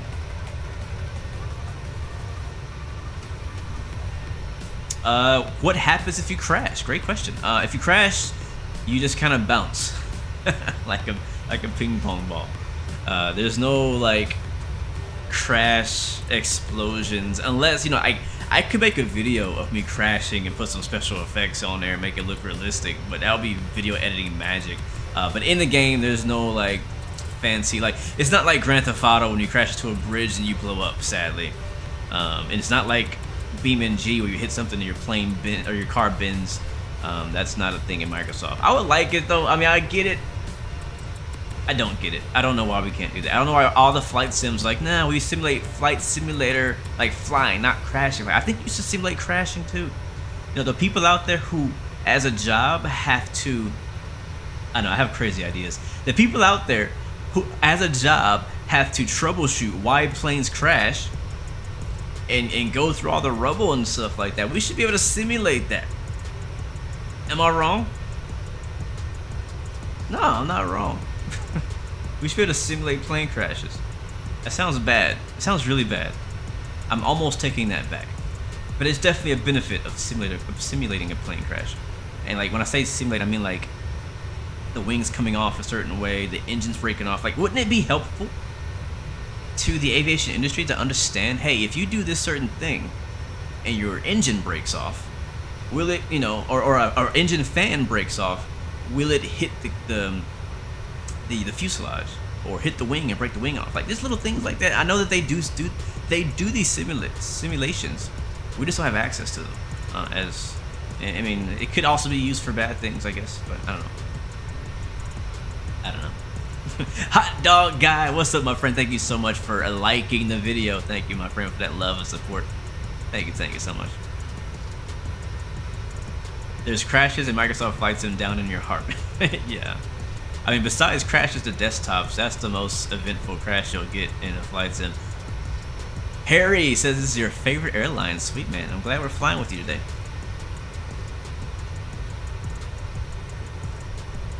Glad we're flying with you today. I don't know if I've ever flown TUI, and if I have, it's been a very long time since I've flown TUI Airways. It's been a very long time. What happens if you set the time to September 11, 2001? Nothing happens. What is my user on Microsoft Flight Sim? It's a Blue Games 5412, I think. What is the best airplane livery? Ooh, good question. I feel like I answered this a couple streams ago, and I've already forgotten my answer. To come to mind, my favorites. Man, there's a lot. There's a lot. All right, let's start with Air New Zealand. It's probably my top one. The black Air New Zealand livery. I love that one. I also like the white one. I like both of them, but I like the black one better. Oh, there's a friend request. I got you, Fridberg. I also like Frontier. Frontier Airlines in the United States. I like their liveries because they're all different. They all have animals on the tail, and I like it when airlines do that. Same thing with JetBlue. Every livery for JetBlue is not different, but they have a lot of variations. So I like the JetBlue liveries. What else do I like? Oh, I like WestJet.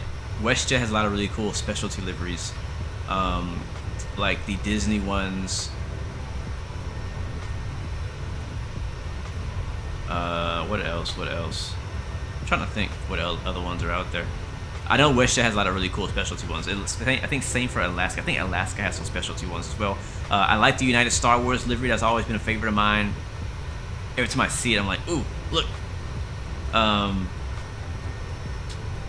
What else, man? Qatar. I love the Qatar. Is it an A350, I think? I think it's an A350. I think they have both the 350 and the 787. You guys can correct me if I'm wrong, but I know they have one or the other. But I love the Qatar liveries on the big heavy planes. The Qatar liveries on the 320 stuff like that are okay. They're not my favorite, but they're still pretty cool. Oh, I do like the new blue Ida Airways livery. It's just so freaking shiny. I love it. I do like it a lot. What else? I'm actually looking through screenshots for inspiration for what my favorite liveries are. What else? Matter of fact, let's go ahead and do that. I'm gonna bring over. Am I in streamer mode? Make sure I'm in streamer mode. We haven't done this in a while. I've been wanting to do it for a few streams, but I keep forgetting to do it, which is bad by me. I'm gonna show Discord. You guys have been posting some really cool screenshots on the Discord for a while, honestly, and I'm gonna show them off. Let me find display. I do keep forgetting. I really do. I'm sorry. I know I haven't seen the new Condor livery. Post it on my Discord so I can see it real quick. I haven't seen the new Condor livery. Oh, Iceland Air. That's one of my new favorites. I forgot because we flew that last week. Iceland Air, such a dope livery. I love it. I do. Alright, we'll switch over to this end. I can show you my Discord. Alright, this is a screenshot I just took. Can you guys see this alright? I feel like it's massive. Like, I don't want to block the whole flight. Let's make it smaller. Can I get rid of this? How do I get rid of that? I don't know if I can get rid of that. I don't know. Oh well, we'll just do this. And we'll rotate the camera so we can get a little bit of our flight in there. Like so. Yes, sir. So we got JetBlue from Raccoon. This is what I'm talking about. Like, JetBlue has all these really interesting, cool, like, liveries. The New York Inter something. Not sure what that says. We also have Valaris here. Very nice livery there. Looks like, I'm not sure what sim this is. It's either X-Plane or P3D. Got an American A330. Yeah, that's what that is. By Clay. French B. What do you guys think about this livery? The French B A350. I'm not sure even where that flies. Let's see, that was Raccoon as well. And it's a very special livery. The 747 Trans World TWA. What plane is that? Is that X-Plane? Yeah, that's definitely X-Plane. I can tell by the night lighting that that's X-Plane. And I'm gonna guess that's the SSG. That's my guess, the retro. It looks sick though. I really like this screenshot. Great screen. Like, this is the kind of screenshot I would use as a thumbnail for my video. For real. Oh, these are nice too. Man, what plane is this for real? I need to fly this plane. Is Lasagna in the chat? Because he sold me. This was yesterday's flight in the C-17, flying in formation with the 75th Fighter Wing. Team USA, I like this A330neo a lot. Hopefully that flight went okay for Airbus. I don't know what these are. Pigeon. Got a 777. I think this is P3D. I think this is P3D. The PMDG 777. Man, I can't wait for PMDG's 777 to come to Microsoft Flight Sim. So far, you know, been using the Captain Sim, settling for the Captain Sim. But man, look at that shot right there. Is that P3D? I think that's P3D. It might be I don't even know. It's hard to tell. I can't tell anymore. It's so hard to tell the difference between these sims, which is good. Which is that means that we can all go to whatever sim we want. All right. Oh, that's the Condor one. Thank you for sharing that. You know, I don't know how I feel about that livery. It feels weird to me. I don't know. Ever since I've seen this livery, I was like, I'm not sure how I feel about that. I actually do want to fly it in a stream just for the heck of it, but I'm not sure how I feel about it. It's definitely not my favorite. It's like, I feel like you either love it or you hate it, but I don't know how to feel. I'm in the middle. Alright, so lots of 777 love here. Yeah, that's gotta be P3D. Gotta be. Also, recently the Gulfstream came out for X-Plane 12. I have a few members on my Discord who've been flying that around. I have not picked it up yet. I don't know. I'm not sold. I'm not quite sold yet. The interior textures are kind of killing it for me, from what I'm seeing. This is a United 767, like a 400 maybe, coming in. More Gulfstream love. Now, I do want to fly Gulfstream. I love the range of it, but I'm just not sold on how it looks just yet in X-Plane 12. Chris Sultan, you sat on the fence for years on the X-Plane. Uh-oh. Mad turbulence right now. On X-Plane for Flight Factor A320 and Tolis A221 and 350. So wait, what's your? Do you have a question, or are you on the fence with those three planes? I know the Flight Factor 320 has gotten much better recently, especially since X-Plane 12 came out. They've added more features, better quality, textures, better performance from what I hear. I don't have it or fly it. I will say Avianca, I don't know why, but Avianca is one of my favorite liveries. Maybe not top 5, but like when I see Avianca, I'm like, that's cool. I don't know, I just like the way Avianca's livery looks, especially the 320 Neos. Been doing some helicopter flying myself a lot, actually. I haven't been streaming. We did that one stream in Norway, but I've been on my own time flying around in the H-145 doing Coast Guard ops over in Alaska, mostly. Out of Kodiak. So, oh, by the way, this is also a quick plug for Flight Control Replay. This shot was taken using the Ghost Plane feature on Flight Control Replay V5. So, yeah. Some more C-17 testing. Singapore Airlines A350 looks like on X-Plane 12 or 11. More United 767. Got some Formula 1 action happening on the Discord. I know a few members are playing F1 22.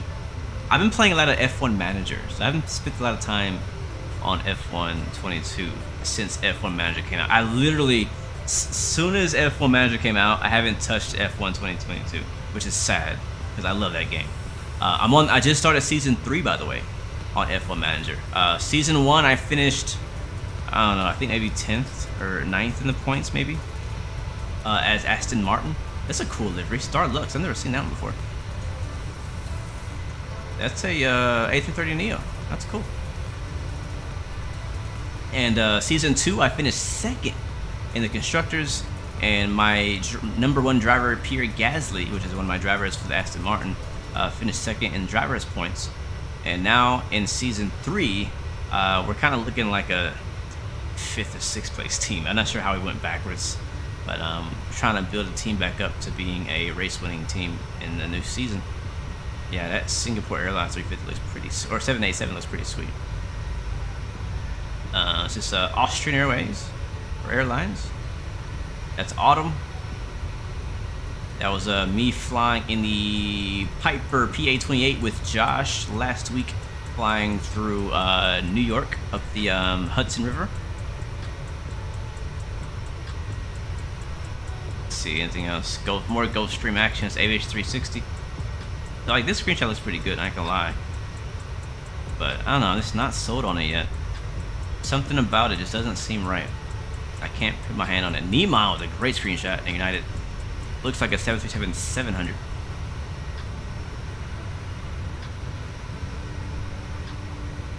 Chris Salton says you only live once. You're procrastinating on it for so long, and you finally got it, and you're satisfied. That's good, man. I'm glad you're liking it and you're enjoying. Wait, which one did you end up getting, Chris? Did you get all 3 of them? There's a Philippine Coast Guard H-145. 767. More H-145 action. That is Pongo Phoenix.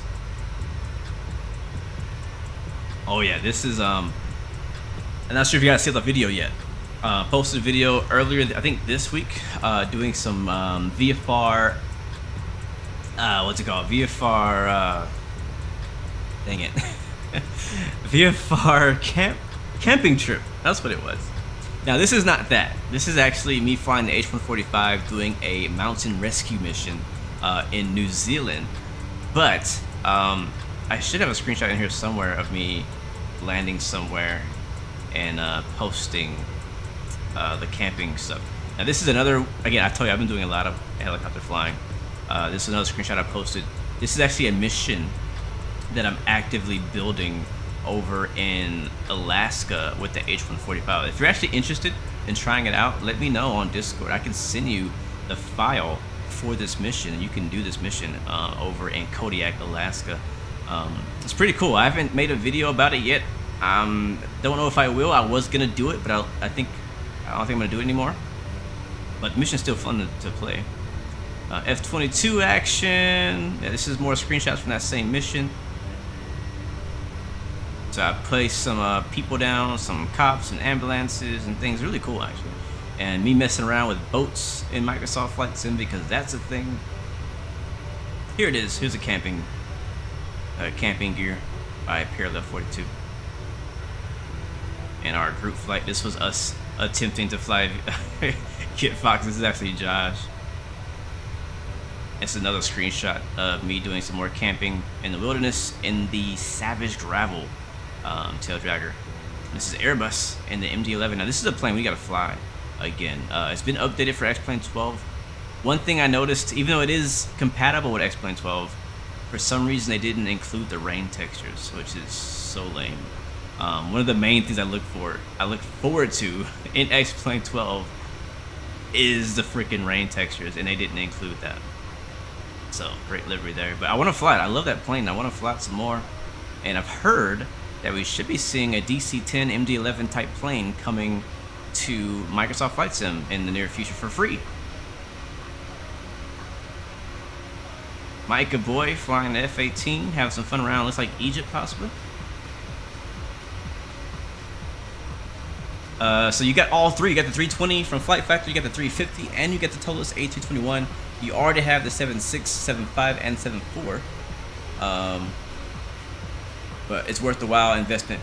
It will grow X-Plane. Yeah, for sure. If you get those add-ons, it'll definitely make flying X-Plane much more enjoyable. Now, this is really nice. Jet time. I love seeing the people walking off. That's such a cool sight. That's really cool. Very nice screenshot. Never heard that. Never heard of that airline though. Some nice shots. That's by Yeet Stan. I think that's Robert. And here's the old Condor. I never disliked the old Condor livery. That looks like X-Plane 12 to me. A321, Tolos. And there's a Delta 747 classic. It's a classic now. More 321 action.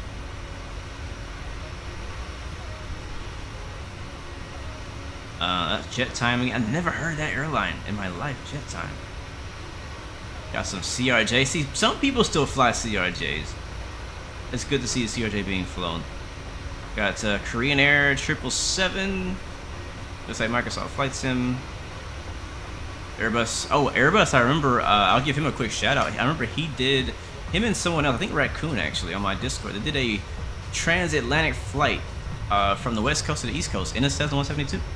Not sure how long it took them or how many days it took, but it sounded pretty fun. Wasn't interested in doing it right now, but maybe one day I'll give it a try. Malsa, that's actually pretty cool livery. That looks like X-Plane 12 as well. Probably the Flight Factor. I'm guessing this is the Flight Factor. Jet. I do like Jet too. Yeah, I agree. I do like Jet. If I want proper instrument weather, check the Midwest on Volanta. I'll check it out here in just a little bit. We've had great instrument weather since winter and the fall are moving in. Oh, look at this F-16. That is nice. Is that on X-Plane? That looks really good. That seriously looks really good. I don't know what's going on here. Oh, is that GTA? It is GTA.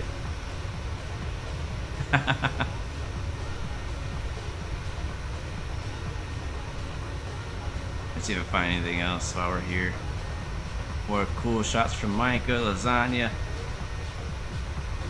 Hawaii. I do like the Hawaii livery. Some more F1 shots. These are some great screenshots. Like I would so use this as like a desktop background. Iceland Air. Yeah, we're going way back now. We're going way back now. The it's a MD-80. This was me attempting to do one of the Formula One World Tour flights. By the way, speaking of that, it's almost over. Only 2 more races left in the Formula One season. We have Brazil coming up next, and then Abu Dhabi. But if you are not aware, me and a few members on our Discord have been doing a tour, a Formula One World Tour, where we travel around the world, transporting passengers, drivers, cargo from racetrack to racetrack virtually. And a lot of our members have been doing good. Matter of fact, if I go to F1 World Tour section on our Discord, you can see 360 has been flying the Gulfstream, the private jet. He's been doing that one for the tour, flying that all around the world, flying from Austin to or from Singapore, I think, to Japan, and Japan to Austin. So lots of Gulfstream action from 360. We got Singapore Airlines. Who was this? This was a L1 Lemon 4D4 did that. Got the Boeing 747 cargo variant flying by Just Yarn. 360 also flew to Phenom. So yeah, my guy Toma's been flying as well. So he's been flying around the world doing that. It's been pretty cool. So anyways, enough Discord for today. But yeah, feel free to join us on Discord and post your screenshots. I pretty much always look at them. Even if I don't say anything, I always look at them. So Chris Sultan, you're next on your list is the 787 by Magnite. Sweet. Oh, look at these mountains. They're finally getting away from the overcast clouds. Did some really good job of stalling using Discord while we're flying over all the overcasts. Look at these mountains, man. Man. Look at this.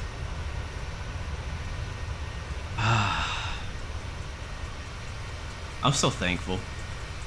Can we all just take a second to just be thankful for Microsoft Flight Sim?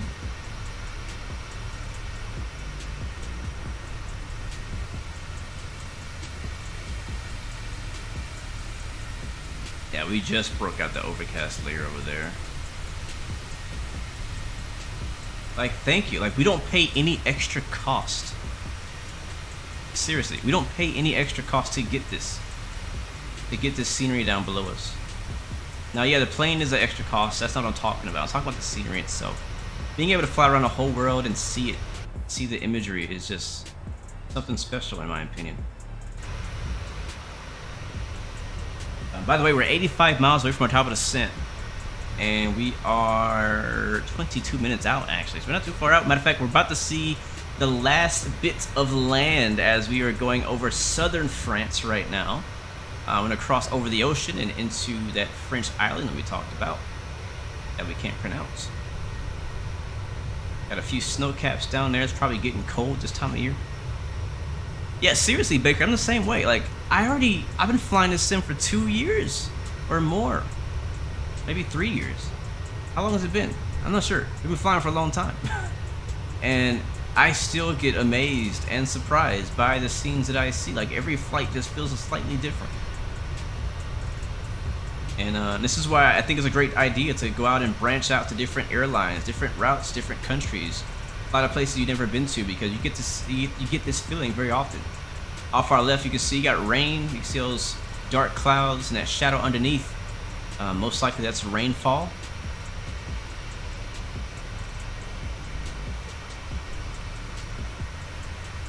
Man. And you think this looks good? When I get a new PC? Shoot.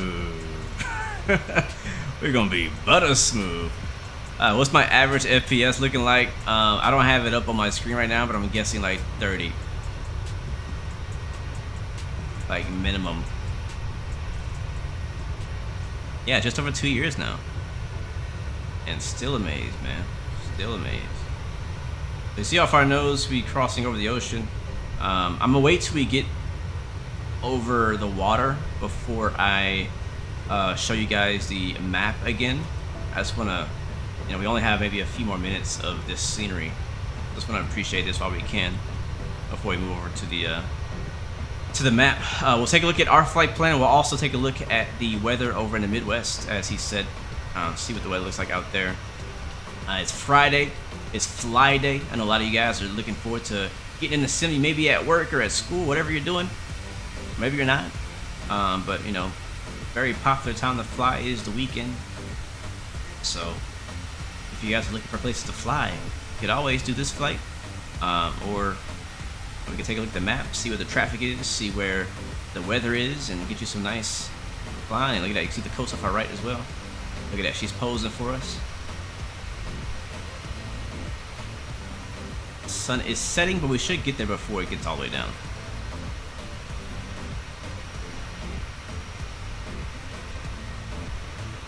No, Chris, bro. No, don't do that, Chris.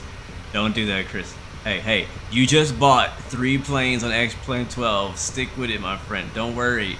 I know this looks good, but hey, fly what you. This is what I always tell people. Enjoy what you already have. Fly what you have, and find, you know, the joy in that, right?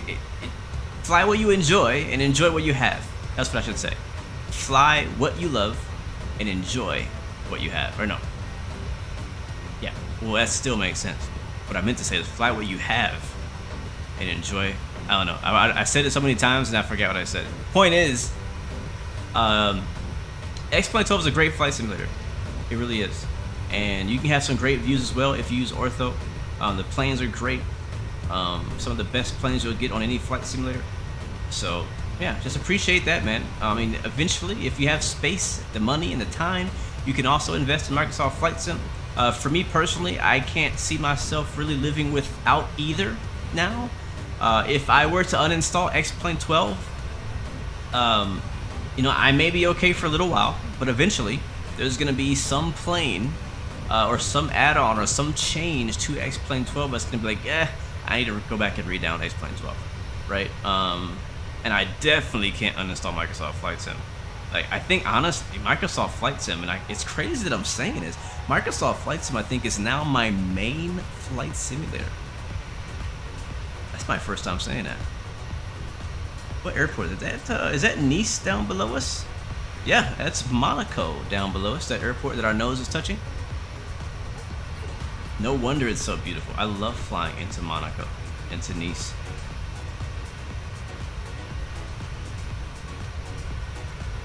Beautiful. I love this part of France. I've always wanted to visit Monaco, visit southern France, Marseille.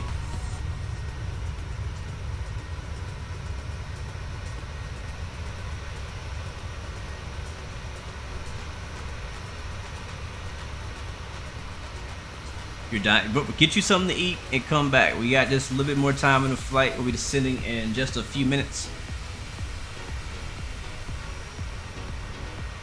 The good news is most of our descent will be over the water, and it will land on the island.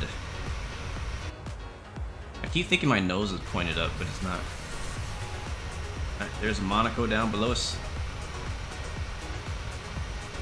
Nice is right there. LFMN, and then over there to the I guess the east of it is where they do the Monaco Grand Prix, like right there. This right here. That right there is the marina where they do the Monaco Grand Prix for Formula 1.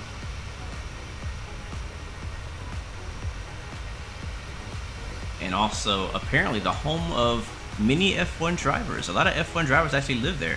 Gio, what's up, bro? My homie. Where we at? We're just flying over Monaco right now in southern France, headed southbound for an airport called Lima Foxtrot Juliet Kilo, or Kilo Juliet, one of those. It's a French island to the south. I'm gonna show you guys on the map here in just a second. Once we get over the water, the descent comes up in 33 miles. Let's get our altitude set up here. Again, I am using the Cockpit Master CDU, but I'm showing you guys on the screen just for better visibility. So you see top of the descent, 30 miles. Legs. Let's go down to 3,000. That'll work. So we'll scroll that down. Gio, bro, my friend, how's it going over there in California for the World of Flight, man? Say shout out, and shout out to Rookie and everybody over there. Midnight Maverick was actually just talking about Maverick. I was watching y'all stream before I started,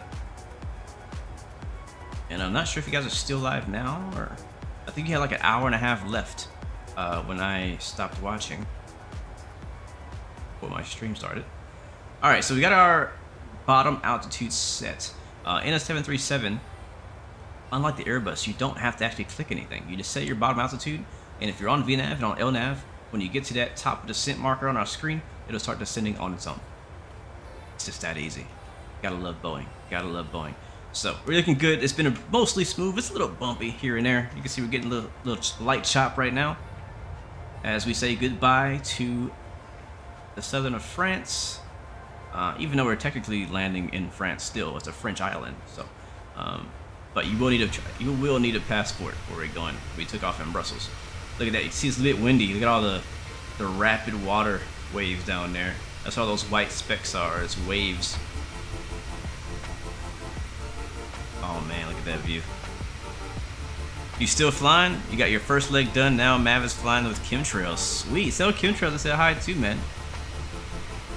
I really can't wait to come out. Hopefully I still get a chance to see you guys when I make it out there later in the week. But yeah, man, I'm really looking forward to the World Flight event. I've been I'll be tuning in for sure from here. But I should be over there on Friday of next week, so a week from today. And also, if you're watching, guys, I do plan on streaming my time there and documenting. So I'll probably make a video as well. Fly with Rookie has an amazing 737 simulator over there.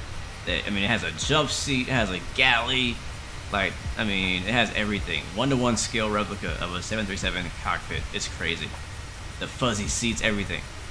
That's pretty incredible what he's done. So big shout out to the whole team for getting that sim put together. Maverick, Rookie, and everyone else who's involved. So looking forward to making it out there for sure. But today we're in our own 737. Just about to reach the top of the scene. Look at the freaking line going crazy here. As we're just getting some chops, we are gonna put the seatbelt signs on because it is a bit more bumpy than it was earlier.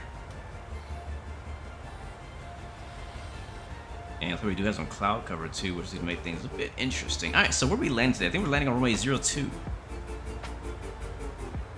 Let's hang out in the wing view for a little while. Which one? Left wing or right wing, chat? Which one do you want? I like the left wing because it has a smiley face on it, and you can see that bounce real nice.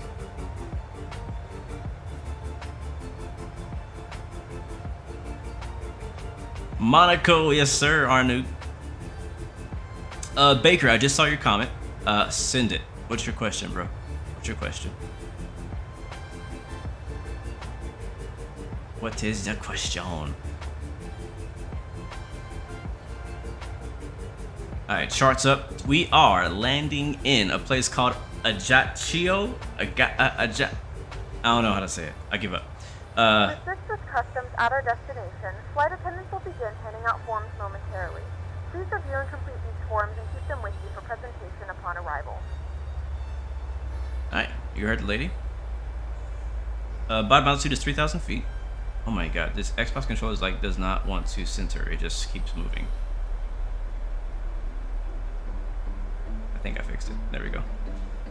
Alright, so... Oh, I thought I put the ILS in here. I did not put the ILS in here. Did I answer your question? My bad. I mean, not my bad. You're welcome.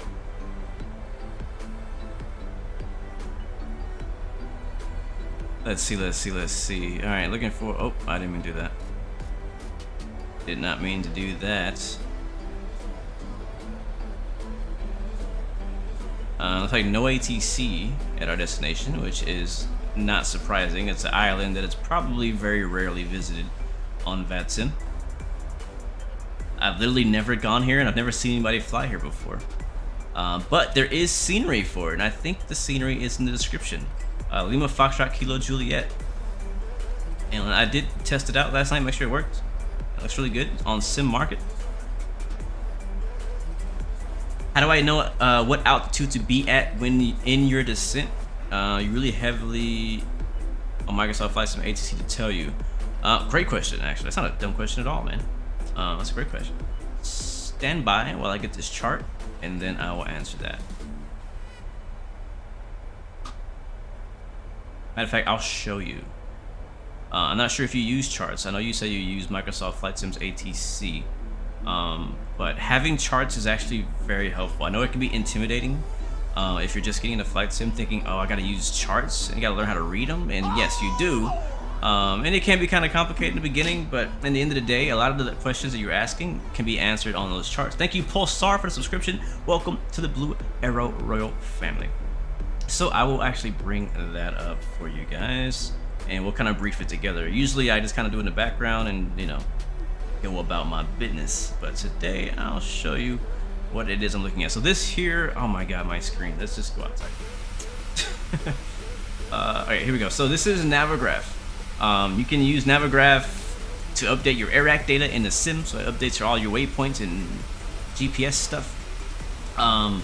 Or you can use the charts too. So we're going to Lima Foxtrot Kilo Juliet. I'm gonna pull up the charts for that. And we're on a star already. So the star is a standard terminal arrival route, and most major airports will have a route, specific traffic route, or route that they send traffic so that to kind of better organize the approaches into an airport. And so our transition is actually VERAC, which means this is the first waypoint we're gonna see on this arrival route. So we're gonna go here, 135 degrees, about 29.5 miles, and make a right turn at this waypoint, and then a left turn at this waypoint, and a left turn at this waypoint over here. Why do I know that? Because the airport's here, so we're just gonna go into the airport. So the bottom altitude of this specific arrival is 3,000 feet and max 200 knots. So at or above 3,000 is what that means. When the line is underneath the number, that means that you need to be above that, at that altitude or above it. And then max 200 knots. So that is what I put into my autopilot, right? I said, hey, I want to go down to 3,000 feet, and VNav should know that we should be at 2,000. It might not, so we'll have to watch out for it. So how do you know what altitude to go down to? Usually I would descend, if you're not using charts or anything like that, a safe altitude to go down to is about 10,000. Go to 10,000 feet and then figure out the rest. That's what I always say. It's basic, but that's what I do. For our actual approach, we're using the ILS Yankee, which is right here. And that's going to be coming, we're actually going to transition from this waypoint here, so idle. So after we go, hold on. So if I go to this button, I can overlay it on the map. You see we are here. Our plane's gonna go there, it's gonna go here, and it's gonna go there. And then from Horo, we're gonna go back up to the north actually, which makes not a whole lot of sense. We really should just go straight in, to be honest. Yeah, we should just go straight in. Yeah, because Horo is right here. So from here, we're gonna go at 3,000 feet and intercept the ILS instrument approach at, here it says 3,000, so yeah, 3,000 feet is actually where we need to be. So for the chart tells me what altitude to go down to. In a case of not using a chart, you gotta guess. Look at the airport information, find out how high the mountains are in the area, and try to be 10,000, 5,000 feet. And then shoot your approach. I'm not sure how Microsoft Flight Sim's ATC works, how it decides what altitude to put you down to, but just request to get down lower. A good kind of rule of thumb is like, you know, about 20 minutes out, 20, 25 minutes out from your destination, start descending, about 2,000, 1,500 feet per minute. If you're in an airliner, if you're flying GA, it's much closer, maybe like 5, 10 miles, you know, so it depends. So that's the thing about aviation, there's a lot of different variables there. And here's our airport laying on 02. That's what we're doing today. So I'll take that off the screen, back to our flight. Hopefully that in some way answers your question, at least on how I get it done. It may apply differently to you. How do you know when to start descending? Well, I think I just answered that too, in a way. There is an actual rule of thumb to use with numbers and stuff, but if you're not in the numbers, just descend at 20 minutes out. If you don't know how far you are, that's another problem. Alright, so we're descending down past 20,000 feet. Over the water. Can't see much of anything because, you know, we still got the coast behind us. We should start to see an island. It's pretty big island we're going to. Look at that rain out there. We're actually gonna fly through some rain. Whoa. Matter of fact, chat, help me out, my friends. I need the weather in Lima Foxtrot.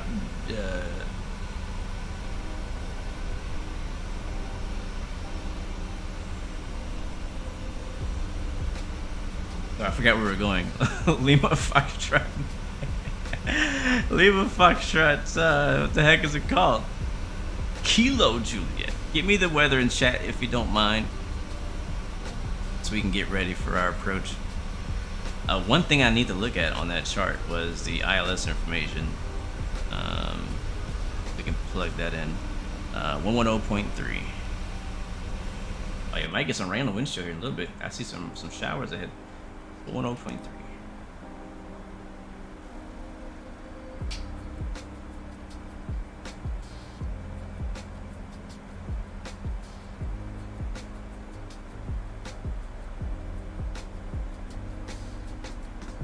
I didn't put it in. Oh, it's nav 2.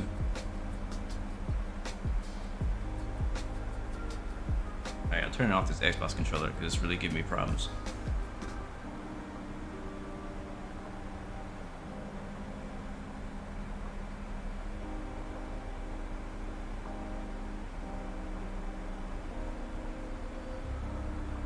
Alright, so 110.3.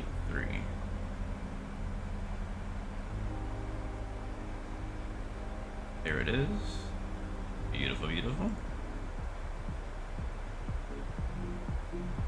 And once you, okay, one thing we need to change, and this actually might mess up our plan because our top of descent was set for us being at a certain altitude. We're not gonna fly this whole circle thing. I need to get rid of that one waypoint that we had put in. So instead of going from horo to idle, I want to go straight into our approach, which is going to be putting us on the D9. Basically, we can delete idle. Unless you want to fly all that. We don't need to fly all that, though.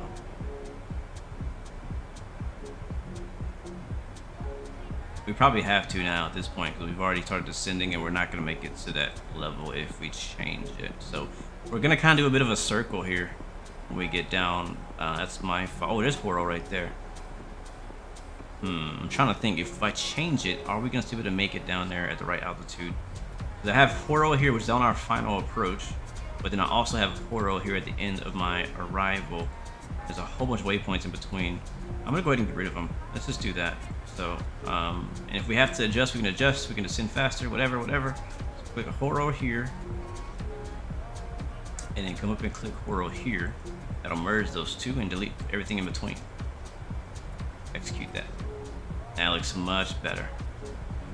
Hopefully we get down in time. Looks like we're alright though. Looks like we're alright. Yeah, we're alright. Cool.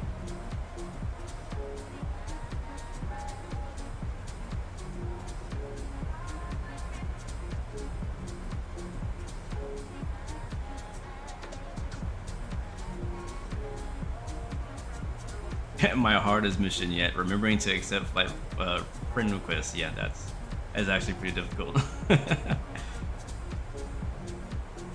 Oh, by the way, I want to ask you guys a question before we get here. So I am considering doing, not like as often as we do these live streams, but I'm considering doing live streams on TikTok. What do you guys think about that? It'll be the same format as we do now. I'm not gonna, change the way I do my flights. But I may be able, not too long. Well, basically, I just need 250 more followers on TikTok to unlock the live stream ability. I don't have to live stream. It's just an option. But I will say, I noticed that there's not very many people streaming Microsoft Flight Sim or Flight Sim in general on TikTok. So I was like, well, there's definitely, as a content creator, you're always looking for, gaps in the community, and we're like, hey, like, why is nobody doing this? Well, why not be me? I'm already on Twitch, HPO Lux. Matter of fact, we're streaming to Twitch right now. So what I'm considering doing is, if we did do TikTok, it'll either be a separate stream, and this is not gonna happen for sure. This is just, I'm bringing this up to you guys because you guys are my core audience, my core community. I don't want to take anything away from you guys, and I don't think I should. Double check how we doing on altitude. We're doing good. But yeah, it's just an opportunity that may be coming up here soon, and considering doing it. But it'll be the same format. I'll either do a separate stream, or we would do it at the same time. So I'll still be streaming like we're doing right now, except I would have my phone back here behind me, also streaming to TikTok. I haven't looked into exactly how to stream to TikTok. I don't know if I have to plug my phone into my computer or what. But yeah, that's not the hard part. I can figure that out. Would I ever buy MEDXF? I don't know what that is. Oh, chocolate. What is that? Oh man, we got some weather. Now I asked you guys for the weather, but you didn't actually send it to me, did you? No, you didn't. All right, so I'm gonna get the weather here. Lima Foxtrot Kilo Juliet. So if you don't know how to do that, you just type in !METAR LFKJ. Like somebody just said, it looks clear. That doesn't help me. It doesn't help me at all. Thank you. Let's not saying that, but double X to the follow. Welcome to the Leroy family. Good to see you. Alright, it's not working. That's why. Collect any trash one final time. Please ensure tray tables are stowed and seats are in the full upright position. Please also store any carry-on items either in the seat back pocket or under the seat in front of you. Please complete all Wi-Fi related tasks and stow any larger electronics. MedXF is a pharmaceutical stock with tremendous upside and short term. Highly recommend. Huh. I'll look into that. I'm definitely looking into investment opportunities and stuff like that. So yeah, I need to look into that for sure. Thanks for that. Send me that on Discord so I won't forget. All right, guys. Weather at our destination is 280 at 15 knots. Yeah, interesting. Pretty clear. Scattered at 4,400, so we're still above that. Scattered at 5,200, broken at 6,600. We're flying through all of that. CB. I forget what that means. Temperature 17, 2.08, QNH 1007. So let's go set the QNH.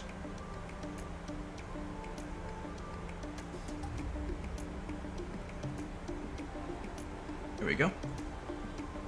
And make a left turn pretty soon. Our airport's on our left side already. It's over there. I see land. Baker, what's up on Twitch? Thanks, man, for supporting on that side. Oh yeah, that's the reason why we saw all the choppiness in the waves on the water, because it's so it's so windy out here. All right, ladies and gentlemen, we are turning on what should be a slight left base for our final.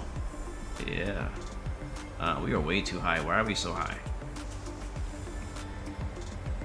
Alright, speed brakes are out.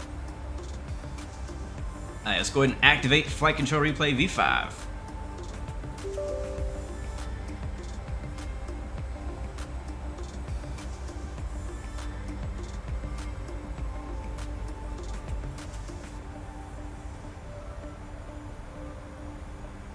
Alright, I got that recording now.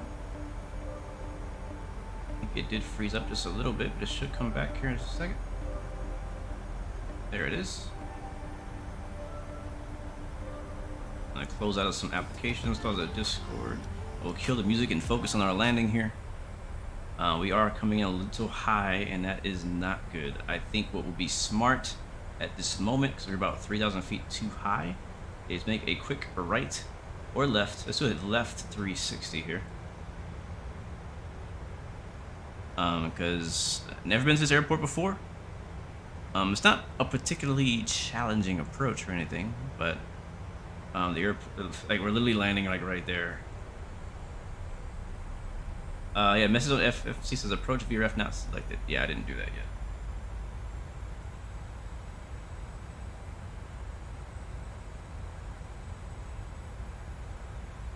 Alright, so 145, flaps 30. Landing lights on. Come on, the freaking head shake is bouncing around so much I can't do it.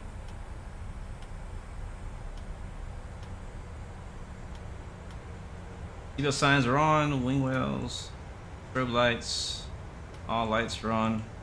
Come on, click. And as I said, we're gonna actually jump into heading mode and make a left 360 here. So heading select, speed select, or speed intervention actually, and would make that turn about 200 knots. And it's in under 3,000 feet. Yep, airport is right in front of us.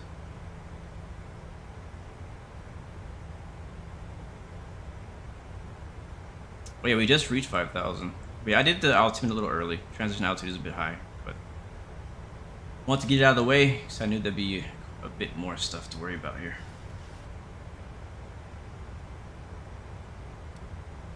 Alright, so ILS is set up and ready with auto brake set to 3. Engines are looking good. We got plenty of fuel. Land lights are on. APU is still off. Altitude set to 3,000. We're still descending for that. Say vertical speed. Keep. Oh yeah, look at 250. Yeah, come on, man. What are you doing? I need to descend much faster than that. Alright, let's keep that turn coming. You could also do something like this by adding a hold in your flight plan, and it'll just hold for you like that. All right, music is off. Let's turn the sim sound back up. Lots of engines pulling up and down here.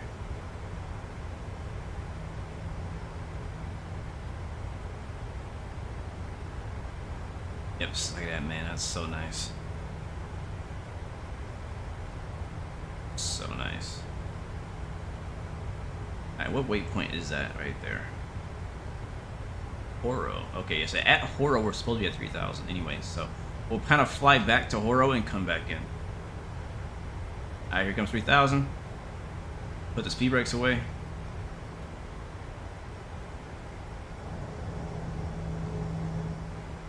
And we'll maintain 3,000 until we catch the ILS. Alright, let's go start that left turn.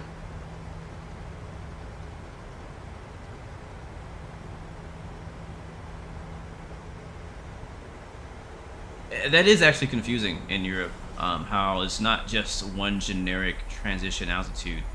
Like, for example, the transition altitude in, where we fly from? Brussels was not 5,000, it was 5,500. Like, how random is that? So, I mean, it just becomes a part of your workflow. You have to look at the chart or airport diagram and find out what the transition altitude is. In the US, you know, it's always 18,000. Doesn't change. Doesn't matter how high the altitude is of a airport. All right, very nice turn there. Some rain out there. So a few scattered showers in the area. Keep the turn coming.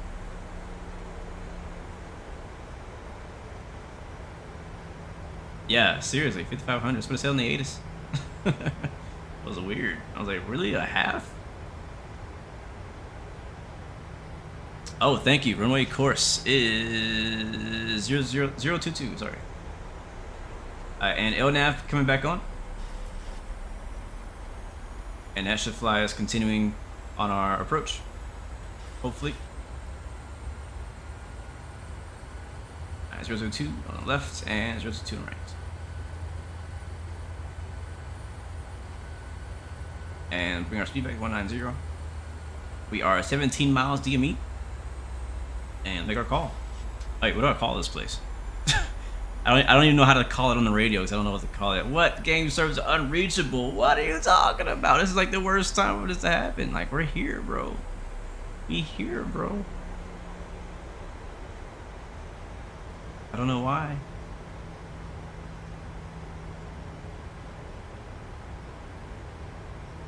And let's bring up the flight control cam too.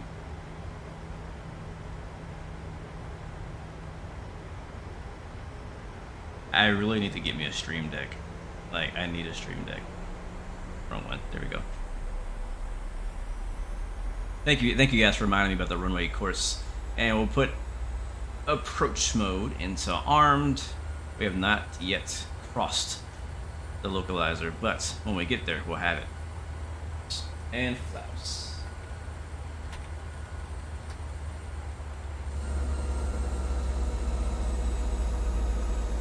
Wait, some airports change their transition levels at different times of day? That's even, like, why? What's the point of that?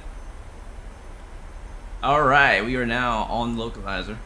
Graham Porter, welcome to the stream, man. Good to see you. Welcome, welcome, welcome. Anyone in chat know what the name of this French island is? Oh, there's an airport right there in the... Oh, this is so cool. Oh, this is going to be such a dope approach. It's going to be so dope. Stand by for the replay. Hopefully it's a good one.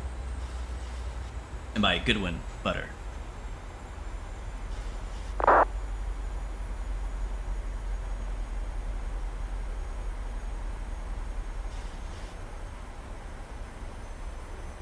Corsica. Is that where we are? Corsica? I was going to say that. It's Ireland in French? That's weird. Corsica traffic. Beauty 116 is 10 mile final, runway 02, Corsica.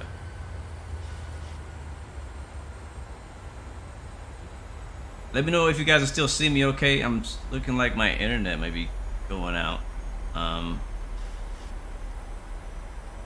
For weird reasons. I don't know why. My internet just goes out for no reason sometimes during the day.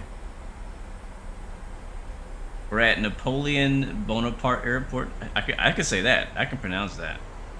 That I can pronounce. Alright, we're 8 miles out now. Alright, let's get slowed up. Let's get woed up.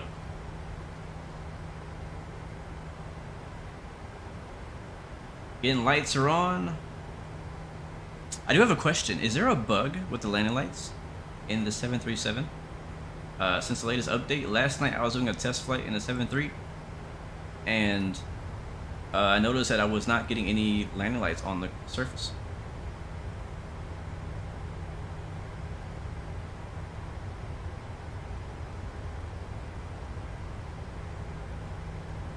Alright, we're gonna say that. Napoleon Bonaparte traffic. Beauty 116, 6 mile final, 02. Alright, let's drop them gears.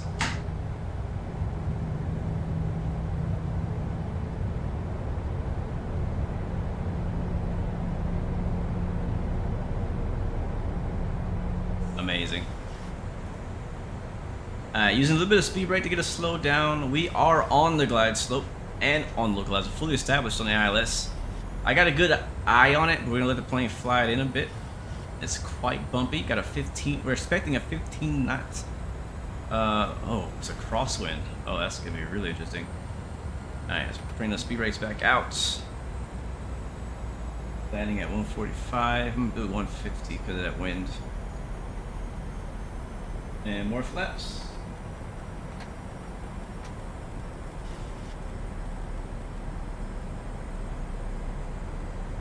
I have to land with my right hand tucked into my lapel. Oh my god, this is the autopilot fighting the wind right now. This is not even me.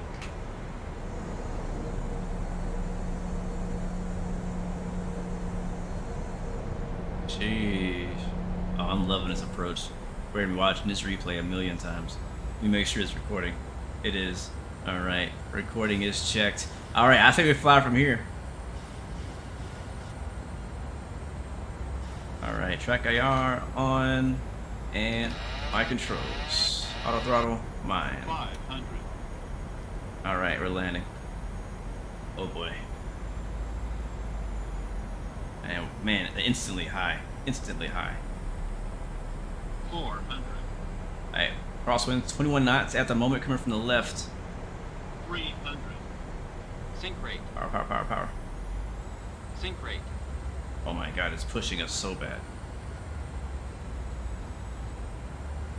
100. I don't want to, but we gotta go around. 50. We gotta go around. We have to. That was very unstable.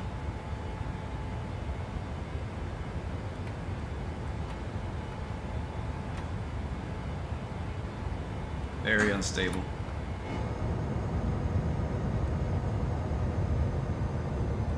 Jeez, that was much harder than I think it was gonna be. Much harder than I thought it was gonna be. Alright, so the go-around procedure has us going up and left.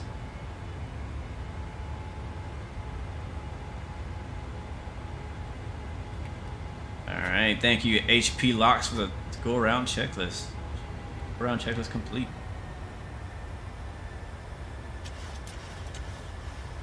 Hey, we're taking a scenic route. That's what we do around here.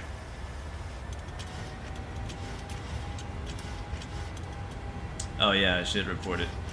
Napoleon, whoever, traffic, where are we? No, keep going. Beauty 116 going around, left traffic. Ah, now we're back connected. Thank you. Oh my god. Well, at least the scenery is already loaded in, so we don't have to worry about that. Winds at 280 at 10 knots. Yeah, well, it was 20 when we came in. I do not download a custom view pack. I have customized my views myself. There's a lot of really good videos online on how to do so. I don't have one, sorry. But basically it has you go into your files and just change a couple numbers to allow you to move your camera back into the cabin, and then you just save your own custom views. So if you want to know how, just search how to make custom views in Microsoft Flight Sim. It's actually not that difficult. Yes, taking a scenic route, doing a go around here in Napoleon something airport in Corsica.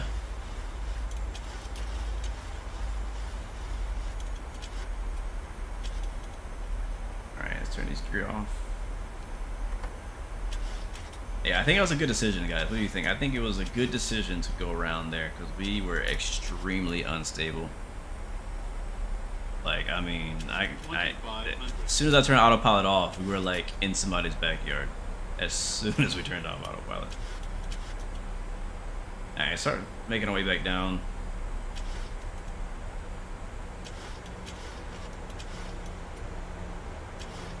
It's been a while since we had one of these landings.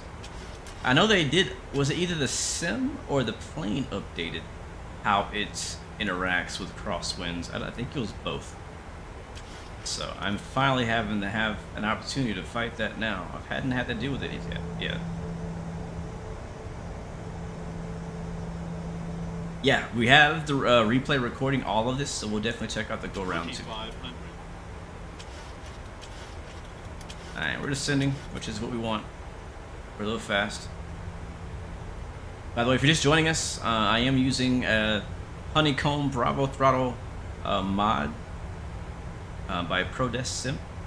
It has a full 737's pack, so there's the speed brake, throttle, and the flap levers. Matter of fact, let's get some more flaps. Actually, that's too much flaps. A little less. Alright, we'll turn in.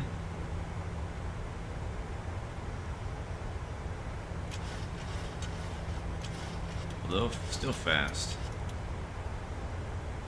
I think it says we are, is that 8 miles DME? I think it says 8 miles. Am I gonna get the Pimax VR, Brian Officer? Actually, yeah. Actually, yes. Not the newest one, at least not at the moment, but I am supposed to be getting that. So I'm looking forward to giving that a try. Currently, I just have the Oculus Rift, which has done pretty good for me. I have a few complaints about it, but it's you know, it's been the only VR headset I've ever had, so don't have much to compare it to. Man, this thing does not want to lose speed. Let's go ahead and drop the gear. Caution, terrain. Where's the airport? Caution, terrain. Because the race we're low. Okay, I see it. It's in that little like gap over there. Terrain, terrain. Pull up.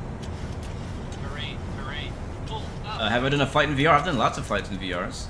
In VR, I don't do it in streams because it's just not a very nice experience for you guys. You can't see what I'm seeing in VR, even if I pull up the, you know, the monitor and all that kind of stuff like that. Like watching it on the 2D screen just doesn't do it justice, so I don't stream it, but I will do videos about it. All right, here we go. And wow, that, like, the wind is so, for lack of better words, dynamic. You know what I mean? Like, I legit feel like I'm fighting against the wind. Like, I can feel the currents pushing me left and right and up and down. And if we can feel that now, imagine after this glider update, which is all about the wind. And yeah, that's gonna be nuts. Alright, let's get some more flaps. Keep the power in. This is gonna be a tricky one. 5 miles out. Napoleon traffic. Beauty 116 now. 5 mile final. Runway 02. Attempt number 2.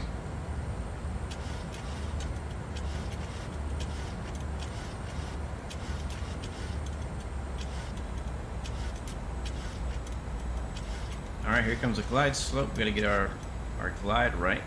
One more notch. There's 30. Man, this is... We're gonna have to work for this right here. I might need 2 hands. We're gonna have to work for this one. Yep, we got this. Alright, well, gears down, 3 green. Flaps are set for approach. Man, once we get down here, we get hit by something. There's a current going off of that mountain or something we're getting hit by. Because it get, like, you, at a certain point, you really feel it kicking you to one side or the other. Alright, again, we have a crosswind going from left to right. Currently says 20, about 15 to 20 knots.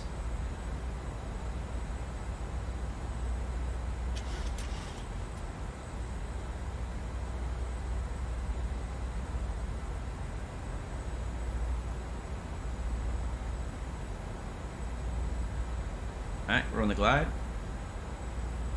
Oh, this is fun. This is so much fun. I'm not being sarcastic at all. Like, this is actually fun. This is really fun. This is not easy. This is a nice challenge. I wasn't expecting to have today. Ooh, baby. We fighting this thing. I feel like I'm flying a helicopter right now. Sheesh. Alright, throttle feels good. I got a good slope going. 400. Oh, this is gonna be interesting. Gotta use rudder pedals too. Like, come on. 300.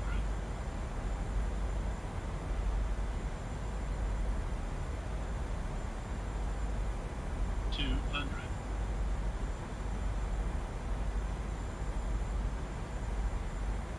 100. 50. 30. 20. 10.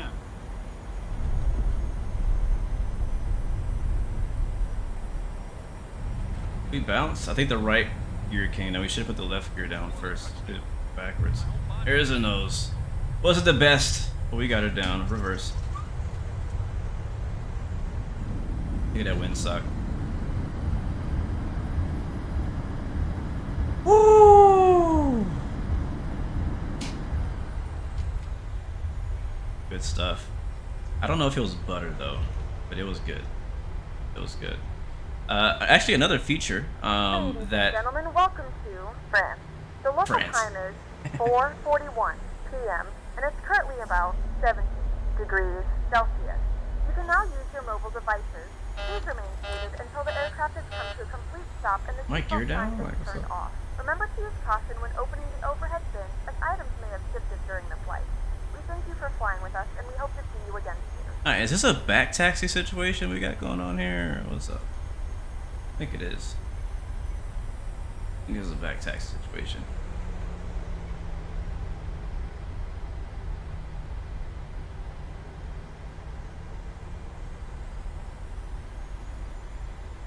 What's up, puppy? Yep, it's a back taxi situation. Come on, a little bit more power. There we go. Alright, well guys, welcome to France. Welcome to Corsica. Welcome to Napoleon Bonaparte Airport. Oh, I see what happened. We missed our last exit, so that we had the back taxi. We'll turn here.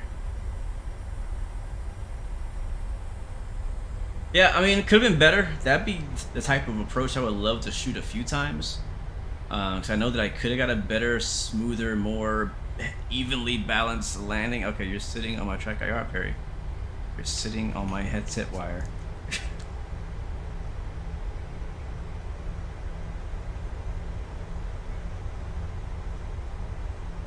Sorry, my dog has entered the chat and he wants attention. It's all, yeah, I feel like he knows when I'm almost done streaming because he's like, hey, what's up, what about me? What about me? Alright, flaps up. And let's get the AP on.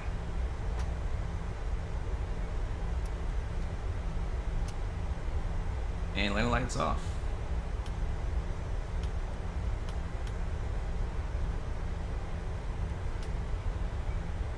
There we go. Alright, we made it. We're gonna attempt to stay on the center line here as we taxi back to parking. Stand by for the landing replay. We'll also include the go around too, since you guys want to see that. Got here in decent time before the sunset. I got 737 right there on our right, a white one. Bro, we was working that yoke on that landing. I can't wait to see what it looked like, because from the inside I feel like I landed really crooked. I think we put the right wheel down first, and whenever you have a crosswind, you want to, I believe you want to put the gear that's in the wind on the ground first. So our left gear should have touched down first, since the wind was coming from the left. I wonder if GSX would like give us a gate. Let's see. 10 suitable parkings. Ramp, TA medium. Is there a gate? There's no gates. I'll take whatever this one is. Request follow me. Yes.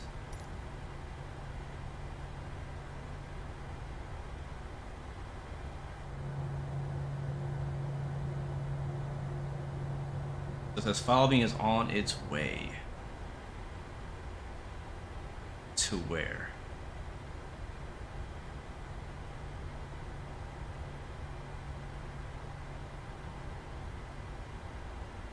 Emily, I believe TUI only has one class. They don't have a first class. At least that's what. Oh, there he is. There's a follow me car.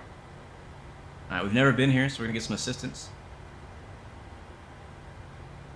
I guess we have to turn around.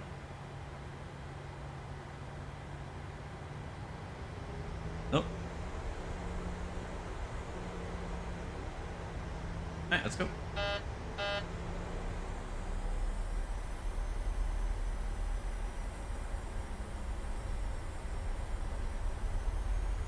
I never seen a follow me car in real life. I wonder how often they use them, or like what cases are they used for. Alright, here we are. This is the airport. This airport is available on Sim Market if you're interested in flying out here and using the airport.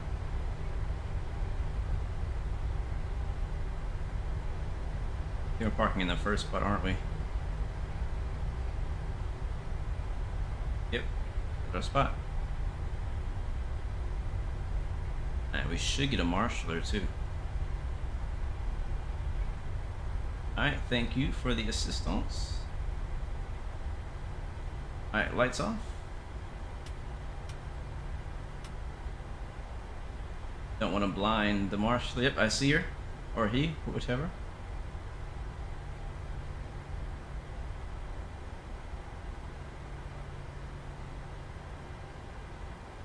I'm not sure if you want to park there. My engine might suck you up. Alright, she says go to the left.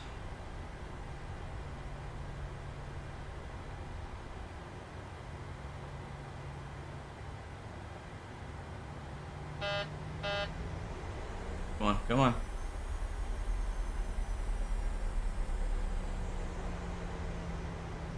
There we go. Alright, cut engine 2. Alright, brake set. APU's ready. And we'll cut the engines. Thank you, ma'am, for bringing us in. I haven't seen her before. She's new. Alright, we made it. That was a really good flight. That really was a really, really nice flight. Thank you guys for joining on with us today. Let's go and watch the replay. We did land 15 minutes late. That's alright. That's okay. I have PackX running. They're a little upset about that. They'll get over it. In-flight, yes. Close, goodbye. What else do I have running in the background that I don't need? Our landing rate was... that's about right. I expected that. 389.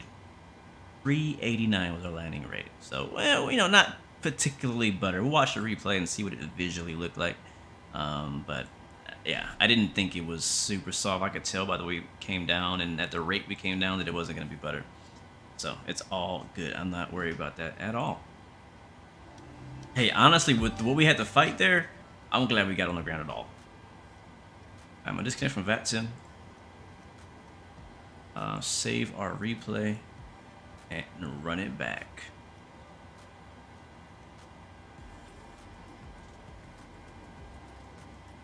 All right, let's play it.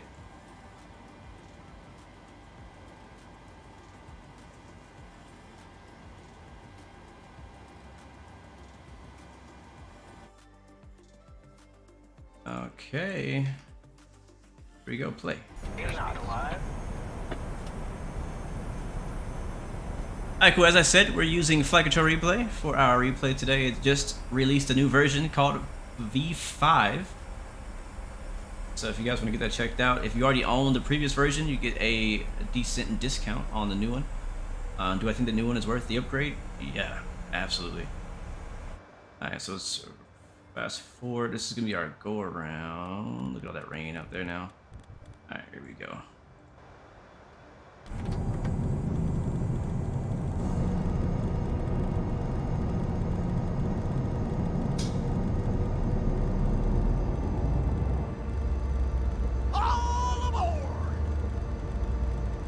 Yeah, it was hard, but let's see what it looked like. Look at this. We came in really unstable and high. This did not look good at all. Came off, basically off the runway and all that. At this moment, decided to go around, went full toga, and blasted out of there. Let me get an outside view of that too, so you can see how unstable that approach was.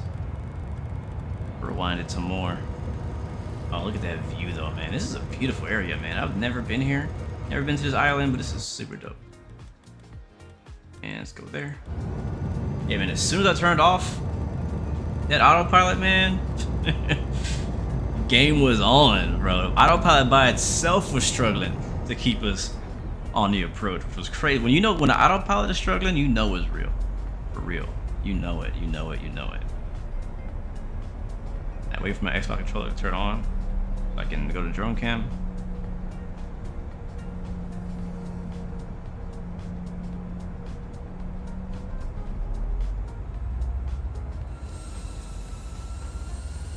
Man, I'll be scared of my life for that view. Here we go.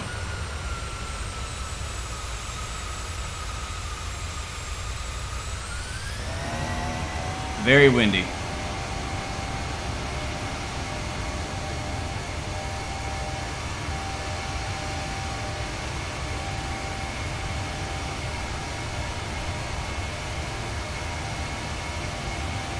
So the issue we used to have with Flight Control Replay, where like the gear wasn't in sync and stuff like that, has now been fixed in the new version. It's great.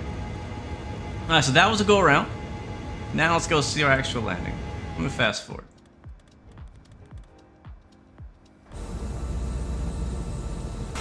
Yeah, we had I think it was up to 20 knot crosswind. And even though the METAR didn't say that it was gusty, it was gusty. It was definitely gusty.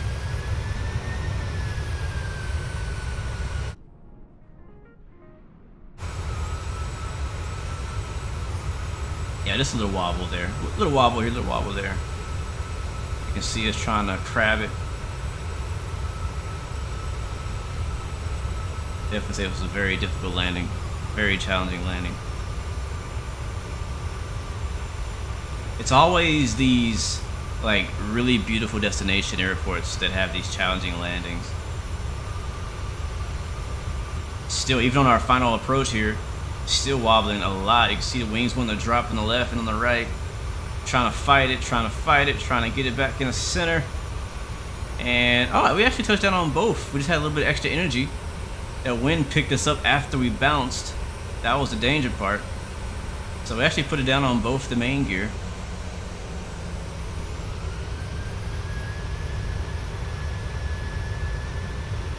Deuce Legend, our navigator, is checking in. Good to see you, man. Hope you're doing well, bro. Happy Friday to you.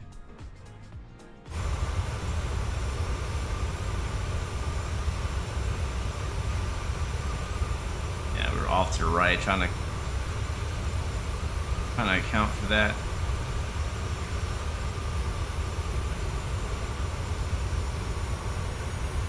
Oh, actually, if you look really closely, we actually touched down the left wheel first, which is what I needed to do. Hold on. I gotta give myself some credit at some point, right? I love the freaking smoke. Let's slow this down.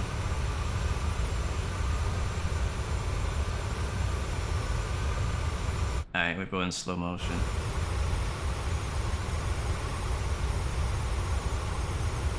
I did not have the rotor trimmed. That was a big mistake of mine. I always forget that's an option. I always forget you can trim the rudder. I should have done that. That would have made a big difference. Alright, let's watch that now from the inside.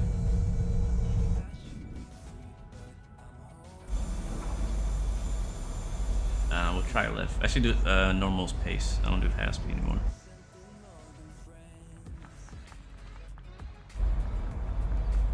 That 2 times speed? What's normal speed?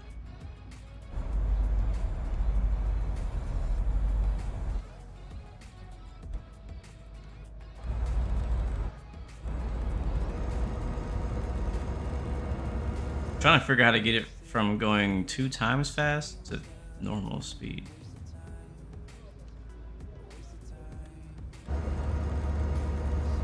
I think that's normal speed. Fast forward. Here we go. I'm not fired. That was a decent landing, given the conditions. Oh wait, is this the go around?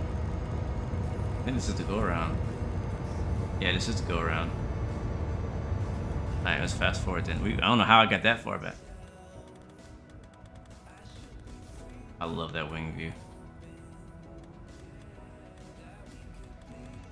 Oh, too far. Here we go.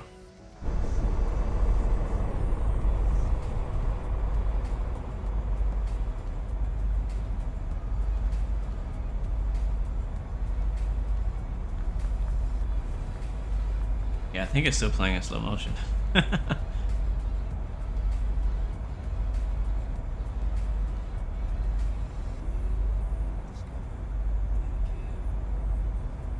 I definitely like this airport. I definitely want to make more use of this airport. Come out here again for some other reason.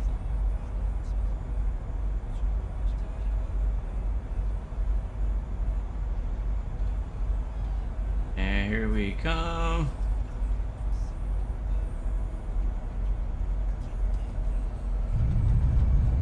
Bro, from the inside of you, that looked nice. It didn't look that rough from the inside of you. We did bounce it though. We did. You know, I really need to like grind out practicing crosswind landing. That's what I need to do. That's my weakness. I mean, I'm not great at landings in general, but crosswind landings, at least in airliners, when it comes to like GA planes, I can do that all day. But with airliners, I gotta really practice with my crosswind landings. Alright, one more time from the right side. We're gonna go ahead and start saying goodbye. Thank you guys so much for coming out and flying and riding along with us today in our flight from Brussels to the southern France, or I should say Corsica out here. It's been a really nice flight. Really enjoyed it in the PMDG 737-800. Again, big thanks to Flight Control Replay for sponsoring our video today. And congrats on the V5 release. Hopefully you guys will enjoy it, and if you do have any issues with it, definitely try to send out some feedback, not to me but to him. If any issues you have. Also thanks to ProDesSim for the Honeycomb Bravo throttle handle mods, and thank you Cockpit Masters for the 737 CDU. Definitely a pleasure bringing on supporters and sponsors to the channel, helping make this channel continue. And of course, thank you every single one of you guys who are watching now on stream for supporting us as well. If it wasn't for you guys, I wouldn't be streaming. For real. Thank you for 37K. Thank you for 37K on YouTube. And thank you for all the support on Instagram and on TikTok. Again, I'll be considering doing some streams to TikTok in the future. We'll see.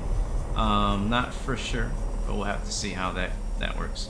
But not gonna stop streaming here. We're gonna continue doing our thing, streams and videos coming through here. I should say I will not be streaming the most of next week. Maybe at the end, like Friday, maybe.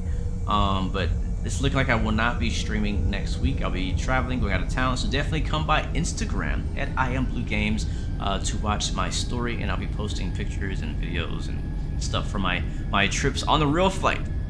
Looking forward to getting into a plane. It's been a while since I've gone on traveled on a plane. So I've always enjoyed that. So looking forward to that. I think I'm not even sure what type of plane I'm gonna be on. Probably a 737, honestly. So we'll see. Looking forward to that though. But thank you, Emily. Thank you so much, Deuce Legend. Thank you so much. Thank you, Scaper, for the short escort earlier on. Thank you, Hugo, as well. Let's go outside for the last landing. Look at that view. That's a screenshot right there if I haven't seen one. I got you, Emily. I'm gonna add you right after it's over. You don't have to remind me.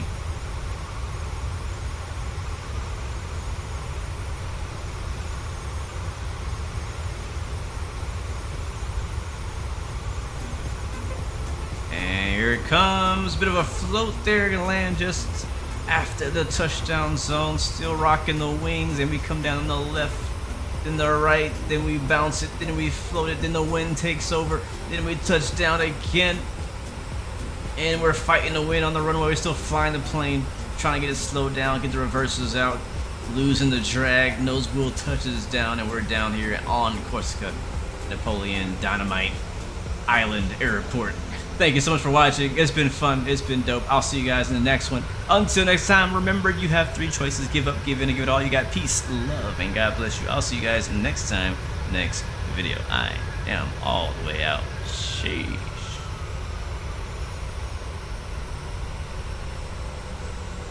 Almost all the way out.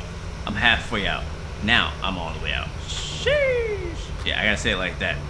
Like, that's like the voice activation of killing the screen cam is sheesh. You know what I mean? Sheesh. Happy Friday. See ya. We outie.